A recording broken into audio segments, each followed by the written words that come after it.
Hello, this is Apologist Lucas Abbott. Today we are going to continue with our Bible series and we are moving on to the Book of Numbers. The Book of Numbers continues to build off of Genesis and Exodus and Leviticus, but the Book of Numbers does actually pick up a little bit as the Israelites continue to follow Moses and Aaron and Joshua and into the land, and does pick up a little bit, but it is a very long book. In fact, when we get through the first 5 books, which are the books of Moses, when we get through the first 5 books, we will have completed 4 out of the 10 longest books in the whole Bible, and the one after Numbers, Deuteronomy, is also on that list. So this is a very, very long book. So get comfortable, because it is a perfect book to lay back, absorb God's word, God's promises, and get some good sleep because of it. So before we begin, we're going to say a short prayer so that the Lord may meet you where you are and that you may absorb all the benefits that this word has to give you. Father, we come into your presence tonight and we pray for a good reading. We pray for a good night. We pray for my dear brother, my dear sister, that they are able to absorb the word and that you are able to work in miracles, signs, and wonders as we read your word, your promises, and your covenants out over their lives. We pray these things. We pray for a good night's rest, a good night's sleep, and for that person to awake, revitalized, and filled with your grace. We pray these things in Jesus' name. Amen. My friends, without further ado, let's begin. Chapter 1. A year after Israel's departure from Egypt, the Lord spoke to Moses in the tabernacle in the wilderness of Sinai. On the first day of the 2nd month of that year, he said, "From the whole community of Israel, record the names of all the warriors by their clans and families. List all the men 20 years old or older who are able to go to war. You and Aaron must register the troops, and you will be assisted by one family leader from each tribe. These are the tribes and the names of the leaders who will assist you. From the tribe of Reuben, Elizar, son of Shadur. From the tribe of Simeon, Shalumiel, son of Zurishaddai. From the tribe of Judah, Nashon, son of Amminadab. From the tribe of Issachar, Nathanael, son of Zuar.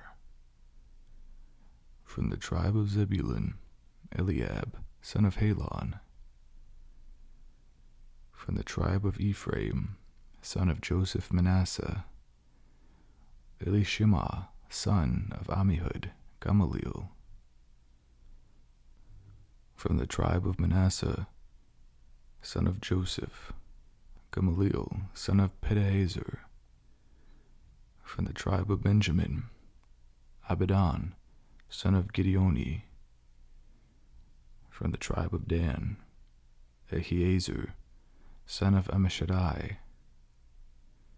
From the tribe of Asher, Pagiel, son of Okran. From the tribe of Gad, Eliasaph, son of Deo. From the tribe of Naphtali, Ahira, son of Enan. These are the chosen leaders of the community, the leaders of their ancestral tribes, the head of the clans of Israel.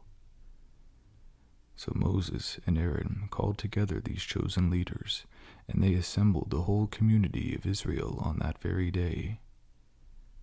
All the people were registered according to their ancestry, by their clans and families. The men of Israel, who were 20 years old or older, were listed one by one, just as the Lord had commanded Moses. So Moses recorded their names in the wilderness of Sinai. This is the number of men 20 years old or older who were able to go to war, as their names were listed in the records of their clans and families. From the tribe of Reuben, 46,500. From the tribe of Simeon, 59,300. From the tribe of Gad, 45,650. From the tribe of Judah, 74,600. From the tribe of Issachar, 54,400. From the tribe of Zebulun, 57,400. From the tribe of Ephraim, 40,500. From the tribe of Manasseh, 32,200. From the tribe of Benjamin, 35,400. From the tribe of Dan, 62,700. From the tribe of Asher, 41,500. From the tribe of Naphtali, 53,400. These were the men registered by Moses and Aaron and the 12 leaders of Israel, all listed according to their ancestral descent. They were registered by families, all the men of Israel who were 20 years old or older and able to go to war. The total number was 603,550. But this total did not include the Levites, for the Lord had said to Moses, "Do not include the tribe of Levi and the registration. Do not count them with the rest of the Israelites. Put the Levites in charge of the tabernacle of the covenant along with all its furnishings and equipment. They must carry the tabernacle and all its furnishings as you travel, and they must take care of it and camp around it. Whenever it is time for the tabernacle to move, the Levites will take it down, and when it is time to stop, they will set it up again. But any unauthorized person who goes too near the tabernacle must be put to death. Each tribe of Israel will camp in a designated area with its own family banner, but the Levites will camp around the tabernacle of the covenant to protect the community of Israel from the Lord's anger. The Levites are responsible to stand guard around the tabernacle. So the Israelites did everything just as the Lord had commanded Moses. Chapter 2. Then the Lord gave these instructions to Moses and Aaron. When the Israelites set up camp, each tribe will be assigned its own area. The tribal divisions will camp beneath their family banners on all 4 sides of the tabernacle, but at some distance from it. The divisions of Judah, Issachar, Zebulun are to camp towards the sunrise on the east side of the tabernacle beneath their family banners. These are the names of the tribes, their leaders, and the numbers of their registered troops. From the tribe Judah, leader, Nahshon, son of Amminadab, 74,600. From the tribe of Issachar, Nathanael, son of Zuar, 54,400. From the tribe Zebulun, Eliab, son of Helon, 57,400. So the total of all the troops on Judah's side of the camp is 186,400. These 3 tribes are to lead the way whenever the Israelites travel to a new campsite. The divisions of Reuben, Simeon, and Gad are to camp on the south side of the tabernacle beneath their family banners. These are the names of the tribes, their leaders, and the numbers of their registered troops. From the tribe of Reuben, Elizur, son of Shedeur, 46,500. From the tribe of Simeon, Shalumiel, son of Zurishaddai, 59,300. From the tribe of Gad, Eliasaph, son of Deo, 45,650. So the total of all the troops on Reuben's side of the camp is 151,450. These three tribes will be second in line whenever the Israelites travel. Then the tabernacle, carried by the Levites, will set out from the middle of the camp. All the tribes are to travel in the same order that they camp, each in position under the appropriate family banner. The divisions of Ephraim, Manasseh, and Benjamin are to camp on the west side of the tabernacle beneath their family banners. These are the names of the tribes, their leaders, and the numbers of their registered troops. From the tribe of Ephraim, Elishama, son of Ammihud, 40,500. From the tribe of Manasseh, Gamaliel, son of Pedazur, 32,200. From the tribe of Benjamin, Abidan, son of Gideoni, 35,400. So the total of all the troops on Ephraim's side of the camp is 108,100.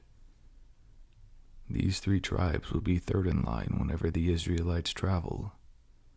The divisions of Dan, Asher, and Naphtali are to camp on the north side of the tabernacle beneath their family banners. These are the names of the tribes, their leaders, and the number of their registered troops.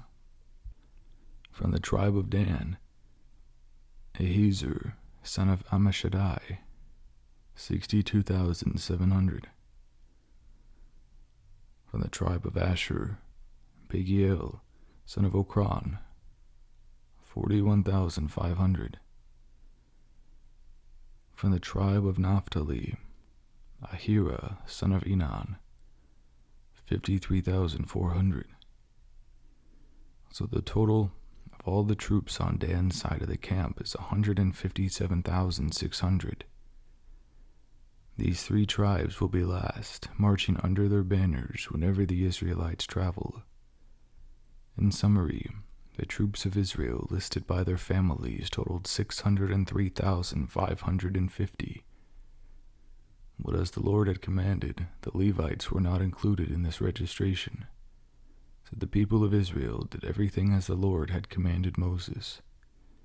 Each clan and family member set up camp and marched under their banners exactly as the Lord has instructed them.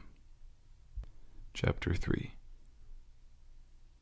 This is the family line of Aaron and Moses as it was recorded when the Lord spoke to Moses on Mount Sinai. The names of Aaron's sons were Nadab, Abihu, Eleazar, and Ithamar. These sons of Aaron were anointed and ordained to be ministers and priests. But Nadab and Abihu died in the Lord's presence in the wilderness of Sinai when they burned before the Lord the wrong kind of fire, different than he had commanded. Since they had no sons, this left only Eleazar and Ithamar to serve as priests with their father Aaron. Then the Lord said to Moses, "Call forward the tribe of Levi and present them to Aaron the priest to serve as his assistants. They will serve Aaron and the whole community, performing their sacred duties in and around the tabernacle. They will also maintain all the furnishings of the sacred tent, serving in the tabernacle on behalf of all the Israelites. Assign the Levites to Aaron and his sons. They have been given from among all the people of Israel to serve as their assistants. Appoint Aaron and his sons to carry out the duties of the priesthood. But any unauthorized person who goes too near the sanctuary must be put to death." And the Lord said to Moses, "Look, I have chosen the Levites from among the Israelites to serve as substitutes for all the firstborn sons of the people of Israel. The Levites belong to me, for all the firstborn males are mine. On the day I struck down all the firstborn sons of the Egyptians, I set apart for myself all the firstborn in Israel, both of people and of animals, they are mine. The Lord spoke again to Moses in the wilderness of Sinai. He said, "Record the names of the members of the tribe of Levi by their family and clans. List every male who is 1 month old or older." So Moses listed them, just as the Lord had commanded. Levi had 3 sons, whose names were Gershon, Kohath, and Merari. The clans descended from Gershon were named after 2 of his descendants, Libni and Shimei. The clans descended from Kohath were named after 4 of his descendants, Amram, Azar, Hebron, and Uziel.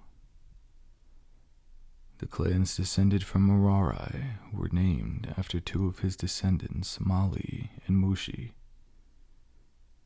These were the Levi clans listed accordingly to their family groups. The descendants of Gershon were composed of the clans descended from Libni and Shimei. There were 7,550 males 1 month old or older among these Gershonite clans. They were assigned the area to the west of the tabernacle for their camp. The leader of the Gershonite clans was Eliasaph, son of Lael.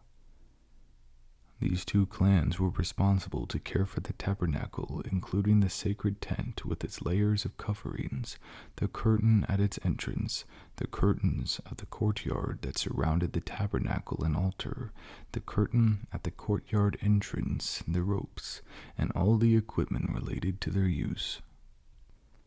The descendants of Kohath were composed of the clans descended from Amram, Izhar, Hebron, and Uziel. They were 8,600 males, aged 1 month or older. They were responsible for the care of the sanctuary, and they were assigned the area south of the tabernacle for their camp. The leader of the Kohathic clans was Elizaphan, son of Uziel.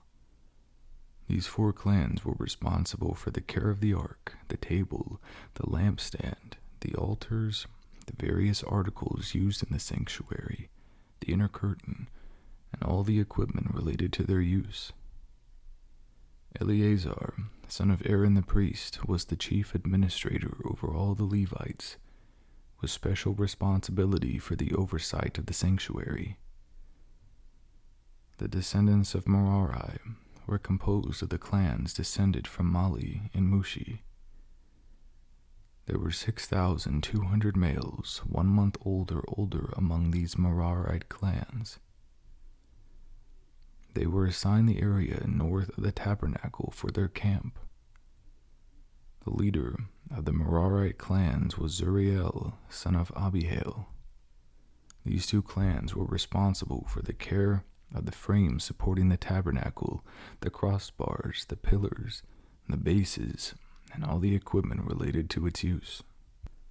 They were also responsible for the posts of the courtyard and all their bases, pegs, and ropes. The area in front of the tabernacle in the east towards the sunrise was reserved for the tents of Moses and of Aaron and his sons, who had the final responsibility for the sanctuary on behalf of the people of Israel.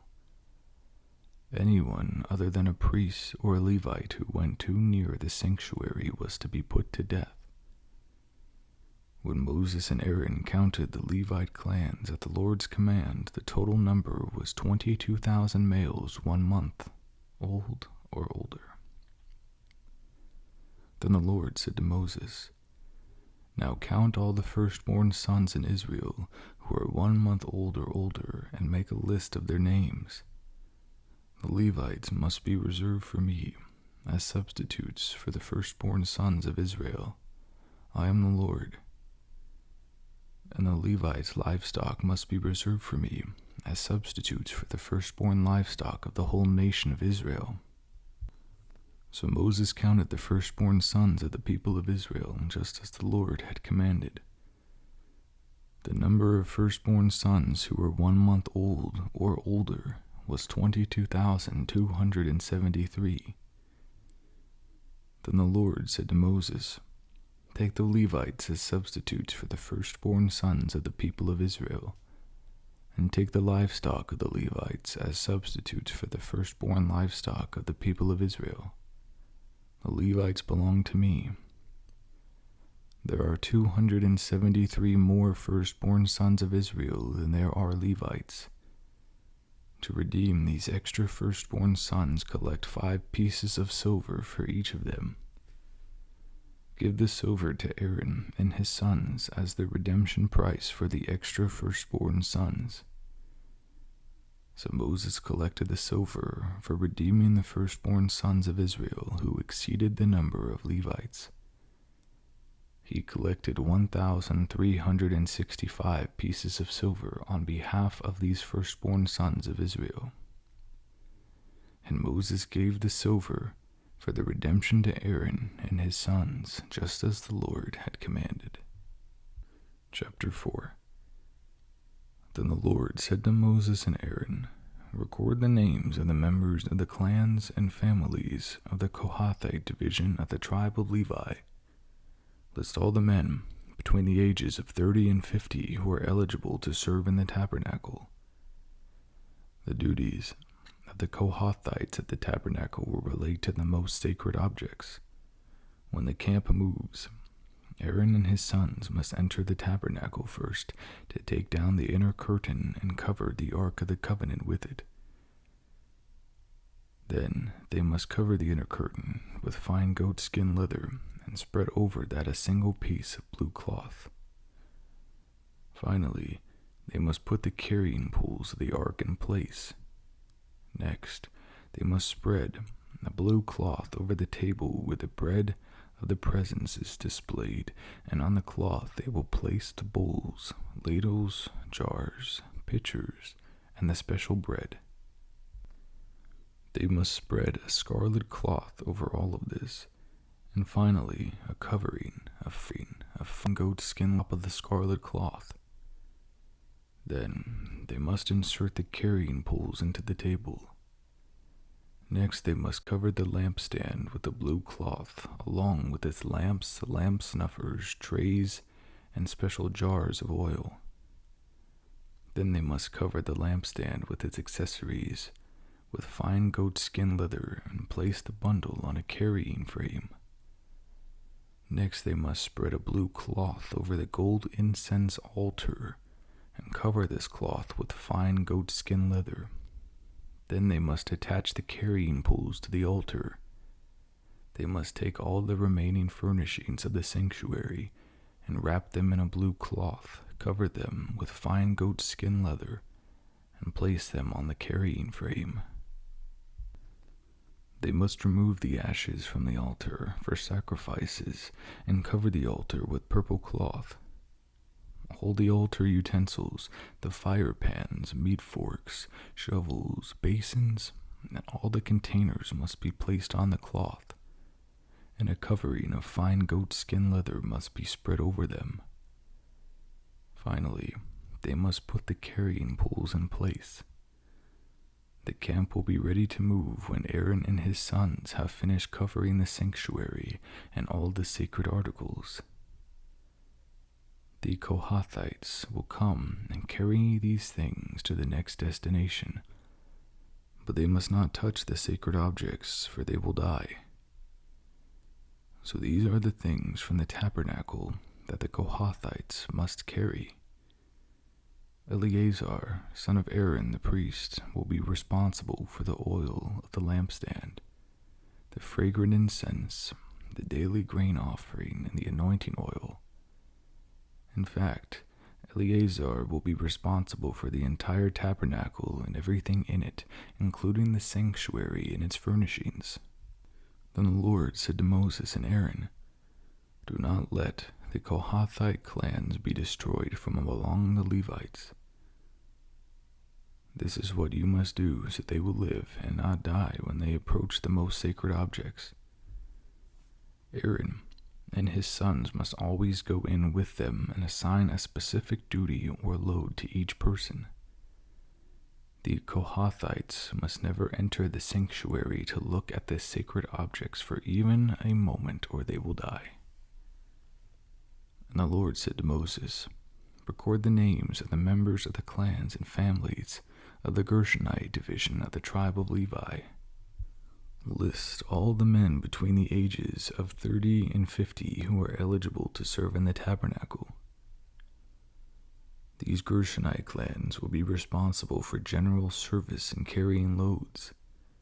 They must carry the curtains of the tabernacle itself with its coverings, the outer covering of the fine goatskin leather, and the curtain for the tabernacle entrance. They are also to carry the curtains for the courtyard walls that surround the tabernacle and altar, the curtain across the courtyard entrance, the ropes, and all the equipment related to their use. The Gershonites are responsible for all these items. Aaron and his sons will direct the Gershonites regarding all their duties, whether it involves moving the equipment or doing other work. They must assign the Gershonites responsibility for the loads they are to carry, so these are the duties assigned to the Gershonite clans at the tabernacle. They will be directly responsible to Ithamar, son of Aaron the priest. Now record the names of the members of the clans and families of the Merarite division of the tribe of Levi. These are the men between the ages of 30 and 50 who are eligible to serve in the tabernacle. Their only duty at the tabernacle will be to carry loads. They will carry the frames of the tabernacle, the crossbars, the posts, and the bases. Also, the posts for the courtyard walls with their bases, pegs, and ropes, and all the accessories and everything else related to their use. Assign the various loads to each man by name. So these are the duties of the Merarite clans at the tabernacle. They are directly responsible to Ithamar, son of Aaron the priest. So Moses, Aaron, and the other leaders of the community listed the members of the Kohathite division by their clans and families. The list included all the men between 30 and 50 years of age who were eligible for service in the tabernacle, and the total number came to 2,750. So this was the total of all those from the Kohathite clan who were eligible to serve at the tabernacle. Moses and Aaron listed them just as the Lord had commanded through Moses. The Gershonite division was also listed by its clan and families. The list included all the men between 30 and 50 years of age who were eligible to serve in the tabernacle, and the total number came to 2,630. So this was the total of all those from the Gershonite clan who were eligible to serve at the tabernacle. Moses and Aaron listed them just as the Lord had commanded. The Merarite division was also listed by its clans and families.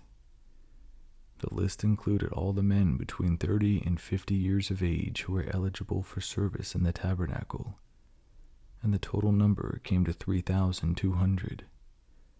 So this was the total of all those from the Merarite clans who were eligible for service. Moses and Aaron listed them just as the Lord had commanded through Moses.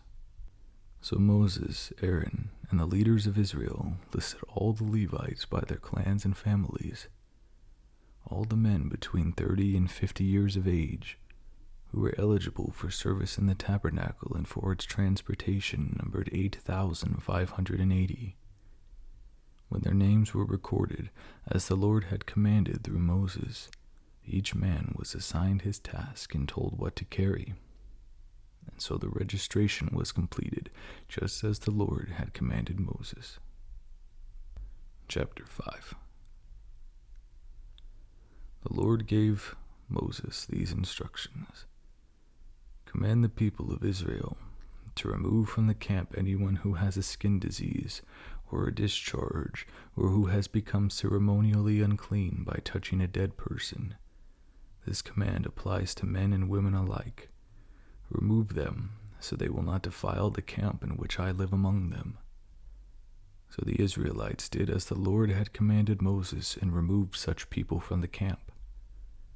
Then the Lord said to Moses, "Give the following instructions to the people of Israel.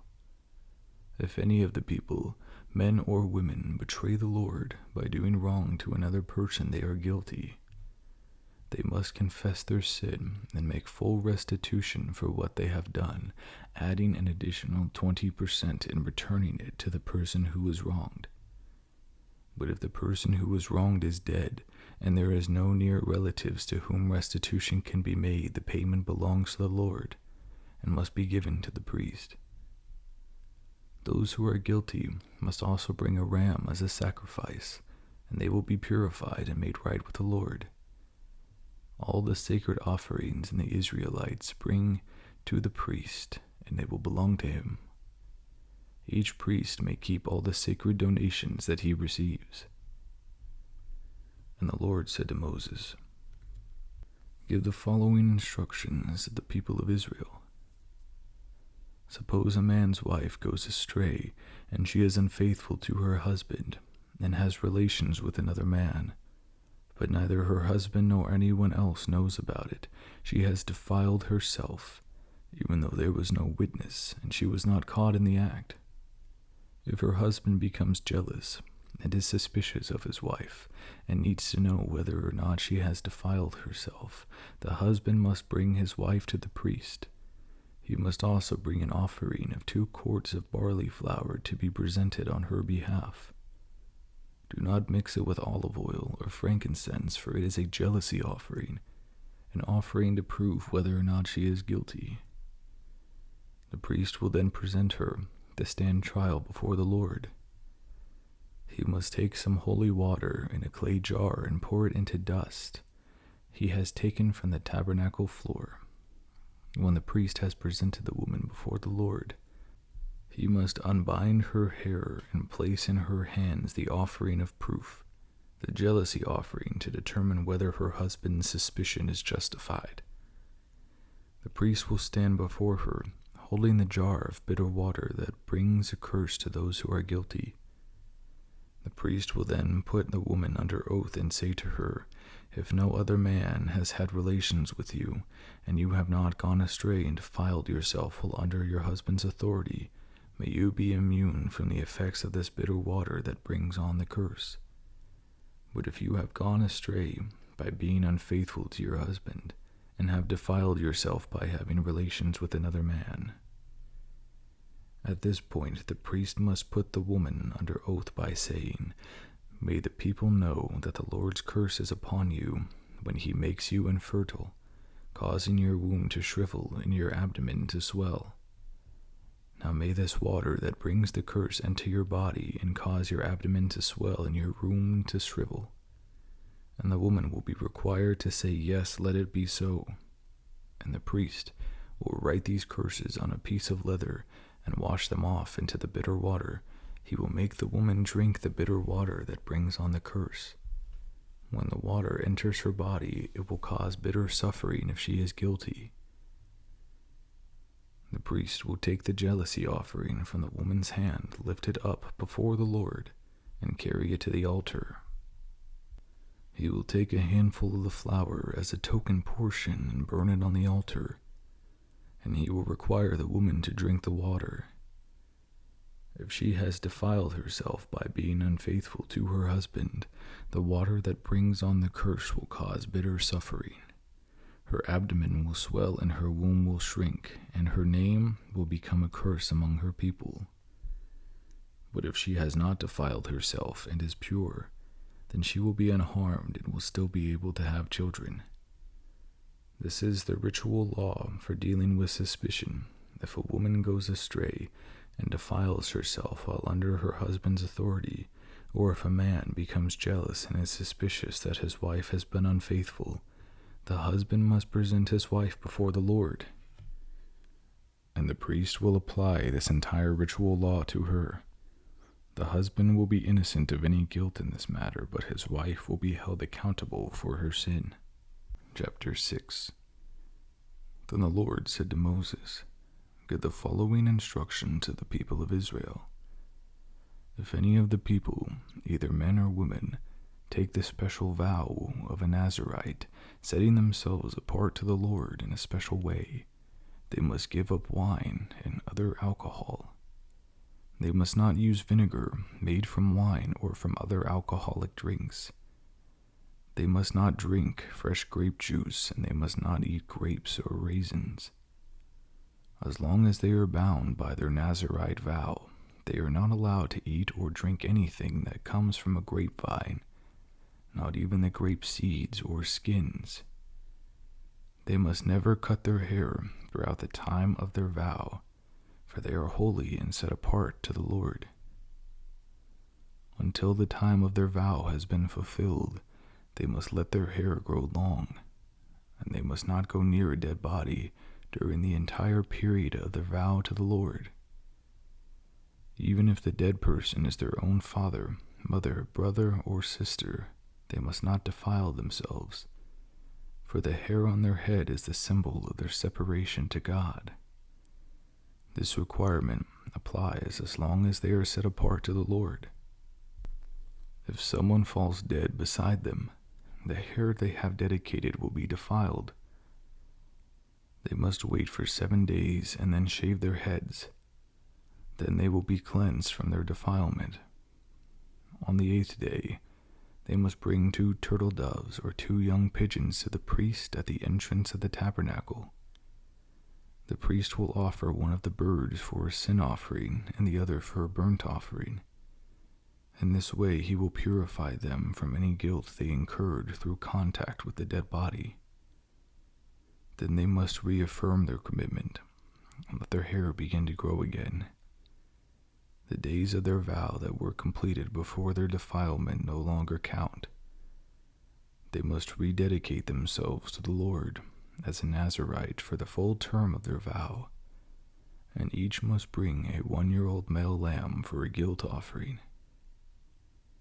This is the ritual law for Nazirites.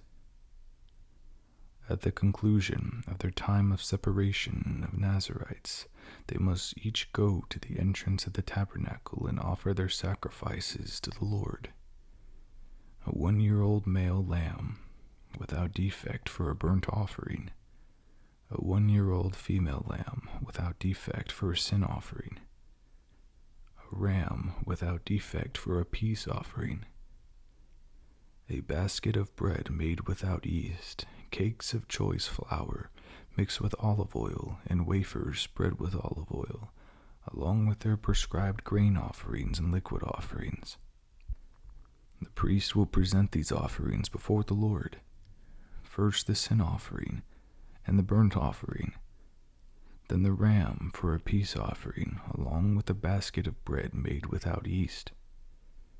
The priest must also present the prescribed grain offering and liquid offering to the Lord. Then the Nazirites will shave their heads at the entrance of the tabernacle. They will take the hair that had been dedicated and place it on the fire beneath the peace offering sacrifice. After the Nazirite's head has been shaved, the priest will take for them each the boiled shoulder of the ram, and he will take from the basket of cake and a wafer made without yeast. He will put them all into the Nazirite's hands. Then the priest will lift them up as a special offering before the Lord. These are holy portions for the priest, along with the breast of the special offering and the thigh of the most sacred offering that are lifted up before the Lord. After this ceremony, the Nazirites may drink wine. This is the ritual law of the Nazirites, who vow to bring these offerings to the Lord. They may also bring additional offerings if they can afford it. And they must be careful to do whatever they vowed when they set themselves apart as Nazirites. Then the Lord said to Moses, Tell Aaron and his sons to bless the people of Israel with this special blessing. May the Lord bless you and protect you. May the Lord smile on you and be gracious to you. May the Lord show you his favor and give you his peace. Whenever Aaron and his sons bless the people of Israel in my name, I myself will bless them. Chapter 7. On the day Moses set up the tabernacle, he anointed it and set it apart as holy. He anointed and set apart all its furnishings and the altar with its utensils. Then the leaders of Israel, the tribal leaders who had registered their troops, came and brought out their offerings. Together they brought 6 large wagons and 12 oxen. There was a wagon for every 2 leaders, and an ox for each leader. They presented these to the Lord in front of the tabernacle. Then the Lord said to Moses, "Receive their gifts, and use these oxen and wagons for transporting the tabernacle. Distribute them among the Levites according to the work they have to do." So Moses took the wagons and oxen and presented them to the Levites. He gave 2 wagons and 4 oxen to the Gershonite division for their work. And he gave 4 wagons and 8 oxen to the Merarite division for their work. All their work was done under the leadership of Ithamar, son of Aaron the priest. But he gave none of the wagons or oxen to the Kohathite division, since they were required to carry the sacred objects of the tabernacle on their shoulders. The leaders also presented dedication gifts for the altar at the time it was anointed. They each placed their gifts before the altar. The Lord said to Moses, "Let one leader bring his gift each day for the dedication of the altar." On the first day, Nahshon, son of Amminadab, leader of the tribe of Judah, presented his offering. His offering consisted of a silver platter weighing 3 1/4 pounds, and a silver basin weighing 1 3/4 pounds. These were both filled with grain offerings of choice flour moistened with olive oil. He also brought a gold container weighing 4 ounces, which was filled with incense. He brought a young bull, a ram, and a 1-year-old male lamb for a burnt offering, and a male goat for a sin offering. For a peace offering, he brought 2 bulls, 5 rams, 5 male goats, and 5 1-year-old male lambs. This was the offering brought by Nahshon. On the second day, Nathanael, son of Zuar, leader of the tribe of Issachar, presented his offering. His offering consisted of a silver platter weighing 3 1/4 pounds, and a silver basin weighing 1 3/4 pounds. These were both filled with grain offerings of choice flour moistened with olive oil. He also brought a gold container weighing 4 ounces, which was filled with incense. He brought a young bull, a ram, and a 1-year-old male lamb for a burnt offering, and a male goat for a sin offering. For a peace offering, he brought 2 bulls, 5 rams, 5 male goats, and 5 1-year-old male lambs. This was the offering brought by Nathanael, son of Zuar. On the third day, Eliab, son of Helon, leader of the tribe of Zebulun, presented his offering. His offering consisted of a silver platter weighing 3 1/4 pounds, and a silver basin weighing 1 3/4 pounds. These were both filled with grain offerings of choice flour moistened with olive oil. He also brought a gold container weighing 4 ounces, which was filled with incense. He brought a young bull, a ram, and a 1-month-old lamb for a burnt offering, and a male goat for a sin offering. For a peace offering, he brought 2 bulls, 5 rams, 5 male goats, and 5 one-year-old male lambs. This was the offering brought by Eliab, son of Helon.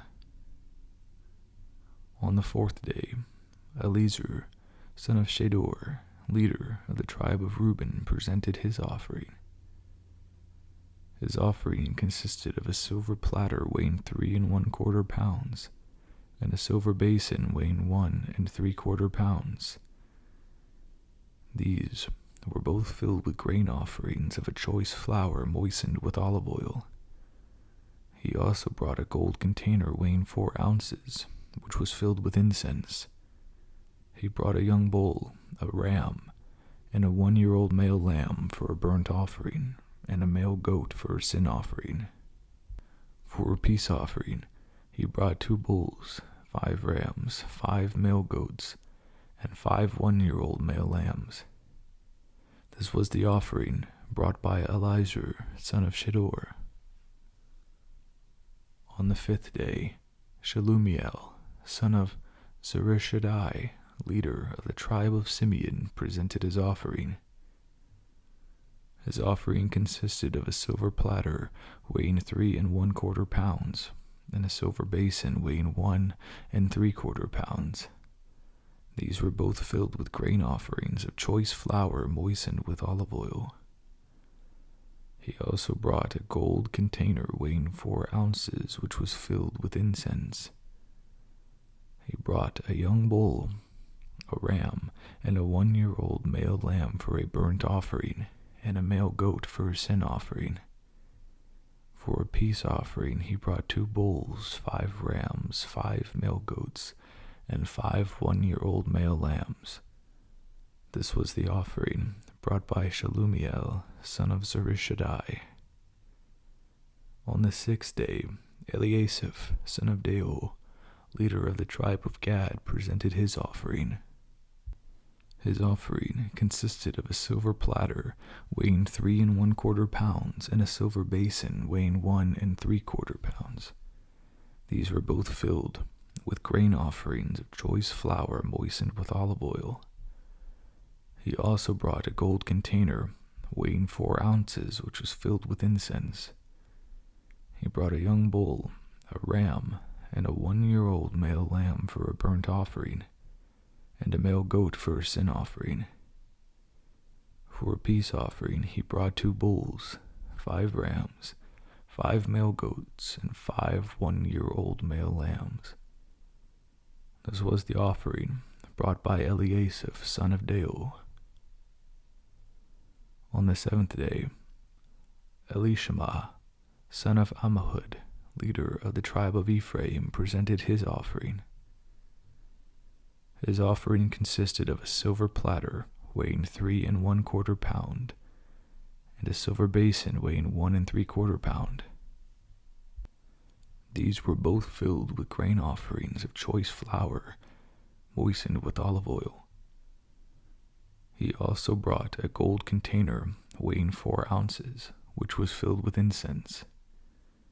He brought a young bull, a ram, and a 1-year-old male lamb for a burnt offering, and a male goat for a sin offering. For a peace offering, he brought 2 bulls, 5 rams, 5 male goats, and 5 one-year-old male lambs. This was the offering brought by Elishama, son of Ammihud.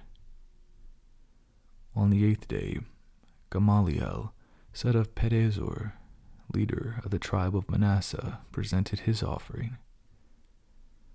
His offering consisted of a silver platter weighing 3 1/4 pounds, and a silver basin weighing 1 3/4 pounds.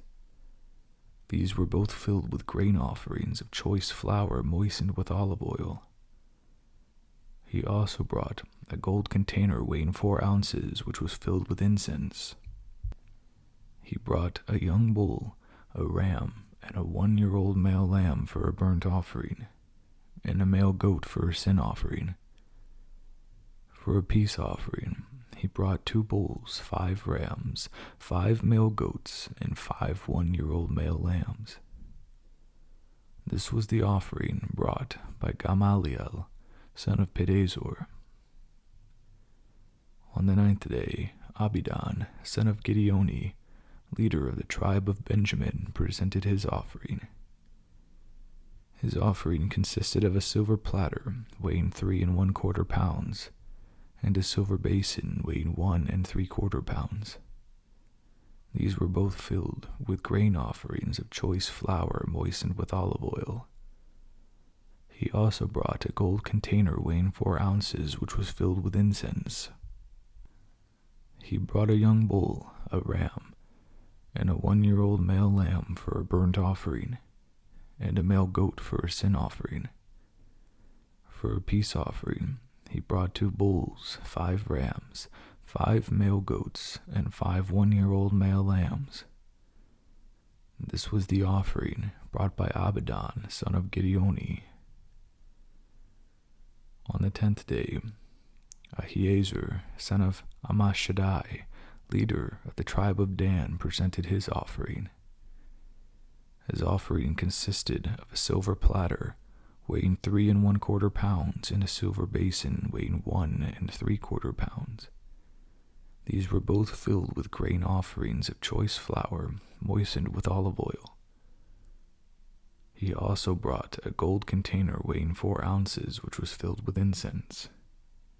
He brought a young bull, a ram, and a 1-year-old male lamb for a burnt offering, and a male goat for a sin offering. For a peace offering, he brought 2 bulls, 5 rams, 5 male goats, and 5 one-year-old male lambs. This was the offering brought by Ahiezer, son of Ammishaddai. On the 11th day, Pagiel, son of Okran, leader of the tribe of Asher, presented his offering. His offering consisted of a silver platter weighing 3 1/4 pounds and a silver basin weighing 1 3/4 pounds. These were both filled with grain offerings of choice flour moistened with olive oil. He also brought a gold container weighing 4 ounces, which was filled with incense. He brought a young bull, a ram, and a 1-year-old male lamb for a burnt offering, and a male goat for a sin offering. For a peace offering, he brought 2 bulls, 5 rams, 5 male goats, and 5 one-year-old male lambs. This was the offering brought by Pagiel, son of Okran. On the 12th day, Ahira, son of Enan, leader of the tribe of Naphtali, presented his offering. His offering consisted of a silver platter weighing 3 1/4 pounds, and a silver basin weighing 1 3/4 pounds. These were both filled with grain offerings of choice flour moistened with olive oil. He also brought a gold container weighing 4 ounces, which was filled with incense. He brought a young bull, a ram, and a 1-year-old male lamb for a burnt offering, and a male goat for a sin offering. For a peace offering, he brought 2 bulls, 5 rams, 5 male goats, and 5 one-year-old lambs. This was the offering brought by Ahira, son of Enan. So, this was the dedication offering brought by the leaders of Israel at the time the altar was anointed. 12 silver platters, 12 silver basins, and 12 gold incense containers. Each silver platter weighed 3 1/4 pounds, and each silver basin weighed 1 3/4 pounds. The total weight of the silver was 60 pounds. Each of the 12 gold containers that was filled with incense weighed 4 ounces. The total weight of the gold was 3 pounds. 12 young bulls, 12 rams, and 12 one-year-old male lambs were donated for burnt offerings, along with their prescribed grain offerings. 12 male goats were brought for the sin offerings. 24 bulls, 60 rams, 60 male goats, and 61-year-old male lambs were donated for the peace offering. This was the dedication offering for the altar after it was anointed. Whenever Moses went into the tabernacle to speak with the Lord, he heard the voice speaking to him from between the two cherubim above the ark's cover, the place of atonement that rests on the ark of the covenant. The Lord spoke to him from there. In chapter 8, the Lord said to Moses, "Give Aaron the following instructions. When you set up the 7 lamps in the lampstand, place them so their light shines forward in front of the lampstand." So Aaron did this. He set up the 7 lamps, so they reflected their light forward, just as the Lord had commanded Moses. The entire lampstand, from its base to its decorative blossoms, was made of beaten gold. It was built according to the exact design the Lord had shown Moses. Then the Lord said to Moses, "Now set the Levites apart from the rest of the people of Israel, and make them ceremonially clean. Do this by sprinkling them with the water of purification, and have them shave their entire body and wash their clothing. Then they will be ceremonially clean. Have them bring a young bull and a grain offering of choice flour moistened with olive oil, along with a second young bull for a sin offering. Then assemble the whole community of Israel and present the Levites at the entrance of the tabernacle. When you present the Levites before the Lord, the people of Israel must lay their hands on them. Raising his hands, Aaron must then present the Levites to the Lord as a special offering from the people of Israel, thus dedicating them to the Lord's service. Next, the Levites will lay their hands on the heads of the young bulls. Present one as a sin offering and the other as a burnt offering to the Lord, to purify the Levites and make them right with the Lord. Then have the Levites stand in front of Aaron and his sons and raise your hands and present them as a special offering to the Lord. In this way, you will set the Levites apart from the rest of the people of Israel, and the Levites will belong to me. After this, they may go into the tabernacle to do their work because you have purified them and presented them as a special offering. Of all the people of Israel, the Levites are reserved for me. I have claimed them for myself in place of all the firstborn sons of Israel. I have taken the Levites as their substitutes. For all the firstborn males among the people of Israel are mine, both of people and of animals. I will set them apart for myself on the day I struck down all the firstborn sons of the Egyptians. Yes, I have claimed the Levites in place of all the firstborn sons of Israel. And of all the Israelites I have assigned the Levites to Aaron and his sons. They will serve in the tabernacle on behalf of the Israelites and make sacrifices to purify the people, so no plague will strike them when they approach the sanctuary." So Moses, Aaron, and the whole community of Israel dedicated the Levites, carefully following all the Lord's instructions to Moses. The Levites purified themselves from sin and washed their clothes, and Aaron lifted them up and presented them to the Lord as a special offering. He then offered a sacrifice to purify them and make them right with the Lord. After that, the Levites went into the tabernacle to perform their duties, assisting Aaron and his sons. So they carried out all the commands that the Lord gave Moses concerning the Levites. The Lord also instructed Moses, "This is the rule the Levites must follow. They must begin serving in the tabernacle at the age of 25, and they must retire at the age of 50.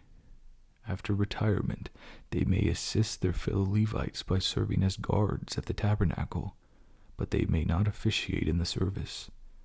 This is how you must assign duties to the Levites." Chapter 9. A year after Israel's departure from Egypt, The Lord spoke to Moses in the wilderness of Sinai. In the first month of that year, he said, "Tell the Israelites to celebrate the Passover at the prescribed time. At twilight on the 14th day of the first month, be sure to follow all my decrees and regulations concerning this celebration." So Moses told the people to celebrate the Passover in the wilderness of Sinai as twilight fell on the 14th day of the month. And they celebrated the festivals there, just as the Lord had commanded Moses. But some of the men had been ceremonially defiled by touching a dead body, so they could not celebrate the Passover that day. They came to Moses and Aaron that day and said, "We have become ceremonially unclean by touching a dead body. But why should we be prevented from presenting the Lord's offering at the proper time with the rest of the Israelites?" Moses answered, "Wait here until I have received instructions for you from the Lord." This was the Lord's reply to Moses. "Give the following instructions to the people of Israel. If any of the people, now or in the future generations, are ceremonially unclean at Passover time because of touching a dead body, or if they are on a journey and cannot be present at the ceremony, they may still celebrate the Lord's Passover. They must offer the Passover sacrifice 1 month later, at twilight on the 14th day of the second month. They must eat the Passover lamb at that time, with the bitter salad greens and bread made without yeast. They must not leave any of the lamb until the next morning, and they must not break any of its bones. They must follow all the normal regulations concerning the Passover.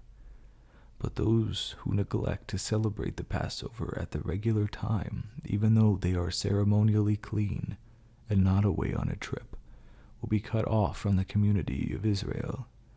If they fail to present the Lord's offering at the proper time, they will suffer the consequences of their guilt. And if foreigners living among you want to celebrate the Passover to the Lord, they must follow these same decrees and regulations. The same laws apply both to native-born Israelites and to the foreigners living among you.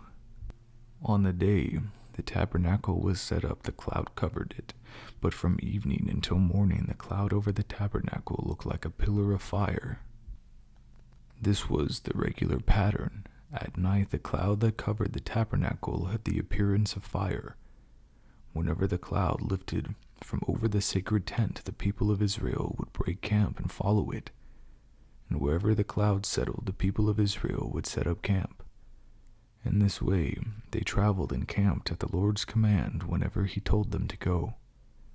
Then they remained in their camp as long as the cloud stayed over the tabernacle. If the cloud remained over the tabernacle for a long time, the Israelites stayed and performed their duty to the Lord.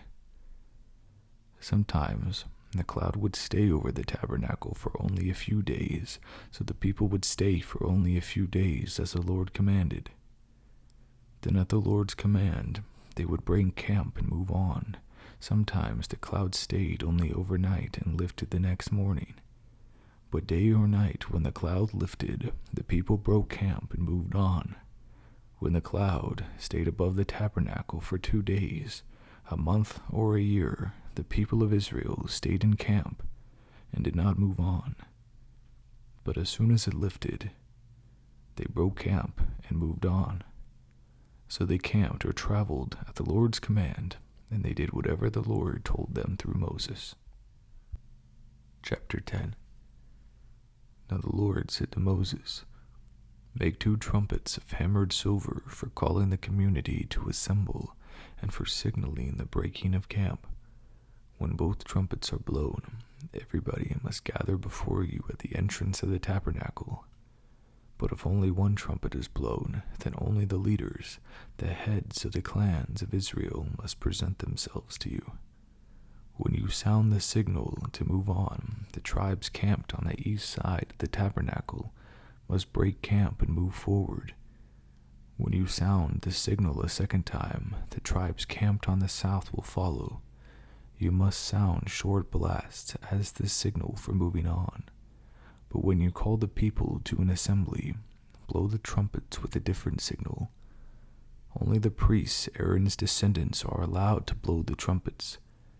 This is a permanent law for you, to be observed from generation to generation. When you arrive in your own land and go to war against your enemies who attack you, sound the alarm with the trumpets. Then the Lord your God will remember you and rescue you from your enemies. Blow the trumpets in times of gladness too, sounding them at your annual festivals and at the beginning of each month. And blow the trumpets over your burnt offerings and peace offerings. The trumpets will remind your God of his covenant with you. In the 2nd year, after Israel's departure in Egypt, on the 20th day of the 2nd month, the cloud lifted from the tabernacle of the covenant. So the Israelites set out from the wilderness of Sinai and traveled on from place to place until the cloud stopped in the wilderness of Paran. When the people set out for the first time, following the instructions the Lord had given through Moses, Judah's troops led the way. They marched behind their banner, and their leader was Nahshon, son of Amminadab. They were joined by the troops of the tribe of Issachar, led by Nathaniel, son of Zuar, and the troops of the tribe of Zebulun, led by Eliab, son of Helon. Then the tabernacle was taken down, and the Gershonite and Merarite divisions of the Levites were next in line of march, carrying the tabernacle with them. Reuben's troops went next, marching behind their banner. Their leader was Eliezer, son of Shedeur. They were joined by the troops of the tribe of Simeon, led by Shelomiel, son of Zerubbabel, and the troops of the tribe of Gad, led by Eliasaph, son of Deo. Next came the Kohathite division of the Levites, carrying the sacred objects from the tabernacle. Before they arrived at the next camp, the tabernacle would already be set up at its new location. Ephraim's troops went next, marching behind their banner. Their leader was Elishama, son of Ammihud. They were joined by the troops of the tribe of Manasseh, led by Gamaliel, son of Pedazur, and the troops of the tribe of Benjamin, led by Abidan, son of Gideoni. Dan's troops went last, marching behind their banner and serving as the rear guard for all the tribal camps. Their leader was Ahiezer, son of Ammishaddai. They were joined by the troops of the tribe of Asher, led by Pagiel, son of Okran, and the troops of the tribe of Naphtali, led by Ohira, son of Enan. This was the order which the Israelites marched division by division. One day Moses said to his brother-in-law, Hobab, son of Reuel, the Midianite, "We are on our way to the place the Lord promised us, for he said, 'I will give it to you.' Come with us, and we will treat you well, for the Lord has promised wonderful blessings for Israel." But Hobab replied, "No, I will not go. I must return to my own land and family." "Please don't leave us," Moses pleaded. "You know the places in the wilderness where we should go. Come, be our guide. If you do, we'll share with you all the blessings the Lord gives us." They marched for 3 days after leaving the mountain of the Lord, with the ark of the Lord's covenant moving ahead of them to show them where to stop and rest.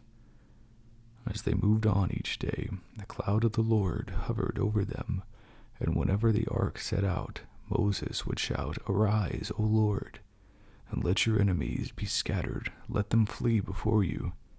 And when the ark was set down, he would say, "Return, O Lord, to the countless thousands of Israel." Chapter 11. Soon the people began to complain about their hardship, and the Lord heard everything they said. Then the Lord's anger blazed against them, and he sent a fire to rage among them, and he destroyed some of the people in the outskirts of the camp. Then the people screamed to Moses for help, and when he prayed to the Lord, the fire stopped. After that, the area was known as Tabernacle, which means the place of burning, because fire from the Lord had burned among them there. Then the foreign rabble who were traveling with the Israelites began to crave the good things of Egypt, and the people of Israel also began to complain. "Oh, for some meat," they exclaimed. "We remember the fish we used to eat for free in Egypt, and we had all the cucumbers, melons, leeks, onions, and garlic we wanted. But now our appetites are gone.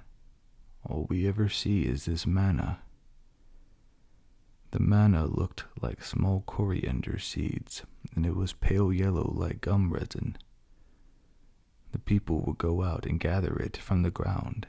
They made flour by grinding it with hand mills or pounding it in mortars. Then they boiled it in a pot and made it into flat cakes. These cakes tasted like pastries baked with olive oil. The manna came down on the camp with the dew during the night. Moses heard all the families standing in the doorways of their tents whining, and the Lord became extremely angry. Moses was also very aggravated, and Moses said to the Lord, "Why are you treating me, your servant, so harshly? Have mercy on me. What did I do to deserve the burden of all these people? Did I give birth to them? Did I bring them into the world? Why did you tell me to carry them in my arms like a mother carries a nursing baby?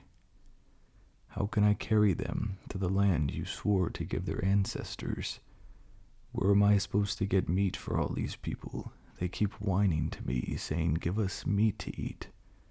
I can't carry all these people by myself. The load is far too heavy. If this is how you intend to treat me, just go ahead and kill me. Do me a favor and spare me this misery."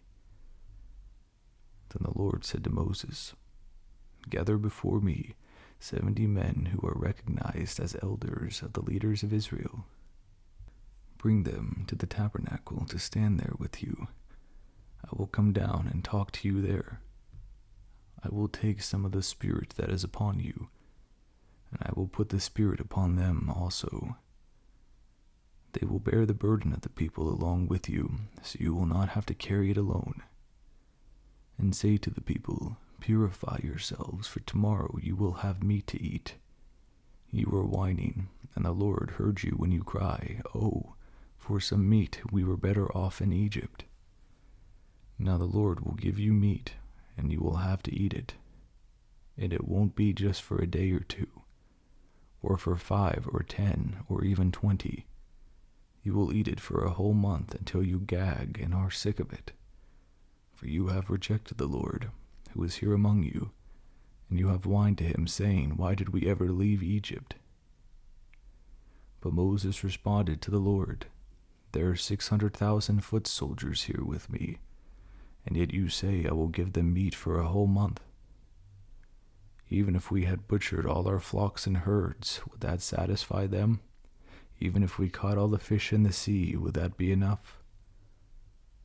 Then the Lord said to Moses, 'Has my arm lost its power? Now you will see whether or not my word comes true.' So Moses went out and reported the Lord's words to the people. He gathered the 70 elders and stationed them around the tabernacle. And the Lord came down in the cloud and spoke to Moses. Then he gave the 70 elders the same spirit that was upon Moses. And when the spirit rested upon them, they prophesied. But this never happened again. 2 men, Eldad and Medad, had stayed behind in the camp. They were listed among the elders, but they had not gone out to the tabernacle, yet the Spirit rested upon them as well, so they prophesied there in the camp. A young man ran and reported to Moses, 'Eldad and Medad are prophesying in the camp.' Joshua, son of Nun, who had been Moses' assistant since his youth, protested, 'Moses, my master, make this stop. But Moses replied, "Are you jealous for my sake? I wish that all the Lord's people were prophets, and that the Lord would put his spirit upon them all." Then Moses returned to the camp with the elders of Israel. Now the Lord sent a wind that brought quail from the sea and let them fall all around the camp. For miles in every direction there were quail, flying at least 3 feet above the ground. So the people went out and caught quail all that day and throughout the night, and all the next day too. No one gathered less than 50 bushels. They spread the quail all around the camp to dry. But while they were gorging themselves on the meat, while it was still in their mouths, the anger of the Lord blazed against the people, and he struck them with a plague. So that place was called Kibroth Hattava, which means the graves of gluttony, because there they buried the people who had craved meat from Egypt. From Kibroth Hattava, the Israelites traveled to Hazeroth, where they stayed for some time. Chapter 12. While they were at Hazeroth, Miriam and Aaron criticized Moses because he had married a Cushite woman. They said, "Has the Lord spoken only through Moses? Hasn't he spoken through us too?" But the Lord heard them. Now Moses was very humble, more humble than any other person on earth. So immediately the Lord called to Moses, Aaron, and Miriam, and said, "Go out to the tabernacle, all 3 of you." So the 3 of them went to the tabernacle. Then the Lord descended, and the pillar of cloud and stood at the entrance of the tabernacle. Aaron and Miriam he called, and they stepped forward. And the Lord said to them, "Now listen to what I say. If there were prophets among you, I, the Lord, would reveal myself in visions. I would speak to them in dreams, but not with my servant Moses of all my house. He is the one I trust. I speak to him face to face, clearly and not in riddles. He sees the Lord as he is. So why were you not afraid to criticize my servant Moses?" The Lord was very angry with them, and he departed. As the cloud moved from above the tabernacle, there stood Miriam, her skin as white as snow from leprosy. When Aaron saw what had happened to her, he cried out to Moses, "Oh, my master, please don't punish us for this sin we have so foolishly committed. Don't let her be like a stillborn baby, already decayed at birth." So Moses cried out to the Lord, "O God, I beg you, please heal her." But the Lord said to Moses, "If her father had done nothing more than spit in her face, wouldn't she be defiled for 7 days? So keep her outside the camp for 7 days, and after that she may be accepted back." So Miriam was kept outside the camp for 7 days, and the people waited until she was brought back before they traveled again. Then they left Hazeroth and camped in the wilderness of Paran. Chapter 13. The Lord now said to Moses, "Send out men to explore the land of Canaan, the land I am giving to the Israelites. Send 1 leader of each of the 12 ancestral tribes." So Moses did as the Lord commanded him. He sent out 12 men, all tribal leaders of Israel, from their camp in the wilderness of Paran. These were the tribes and names of their leaders. From the tribe of Reuben, Shammua, son of Zaccur. From the tribe of Simeon, Shaphat, son of Hore. From the tribe of Judah, Caleb, son of Jephunneh. From the tribe of Issachar, Igal, son of Joseph. From the tribe of Ephraim, Hosea, son of Nun. From the tribe of Benjamin, Palti, son of Raphu. From the tribe of Zebulun, Gadiel, son of Sodi. From the tribe of Manasseh, Gadi, son of Suzi. From the tribe of Dan, Amiel, son of Gamali. From the tribe of Asher, Sethur, son of Michael. From the tribe of Naphtali, Nabi, son of Vosfi. From the tribe of Gad, Gaal, son of Maki. These are the names of the men Moses sent out to explore the land. Moses called Hosea, son of Nun, by the name Joshua. Moses gave the men these instructions as he sent them out to explore the land. Go north through the Negev into the hill country. See what the land is like, and find out whether the people living there are strong or weak, few or many. See what kind of land they live in. Is it good or bad? Do their towns have walls, and are they unprotected like open camps? Is the soil fertile or poor? Are there many trees? Do your best to bring back samples of the crops you see. So they went up and explored the land from the wilderness of Zin as far as Rehob, near Lobo-Hamath. Going north, they passed through the Negev and arrived at Hebron, where Ahiman, Shishai, and Talmai, all descendants of Anak, lived. The ancient town of Hebron was founded 7 years before the Egyptian city of Zoan. When they came to the valley of Eshcol, they cut down a branch with a single cluster of grapes, so large that it took 2 of them to carry it on a pole between them. They also brought back samples of the pomegranates and figs. That place was called the Valley of Eshcol, which means cluster, because of the cluster of grapes the Israelite men cut there. After exploring the land for 40 days, the men returned to Moses, Aaron, and the whole community of Israel in Kadesh in the wilderness of Paran. They reported to the whole community what they had seen, and shown them the fruit that they had taken from the land. This was their report to Moses. We entered the land you sent us to explore, and it is indeed a bountiful country, a land flowing with milk and honey. Here is the kind of fruit it produces. But the people living there are powerful, and their towns are large and fortified.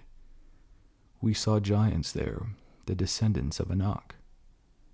The Amalekites live in the Negev, and the Hittites, Jebusites, and Amorites live in the hill country. The Canaanites live along the coast of the sea and along the Jordan Valley. But Caleb tried to quiet the people as they stood before Moses. Let's go at once to take the land, he said. We can certainly conquer it.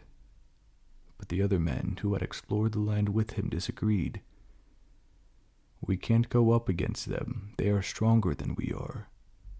So they spread this bad report about the land among the Israelites. The land we traveled through and explored will devour anyone who goes to live there. All the people we saw were huge. We saw giants there, the descendants of Anak.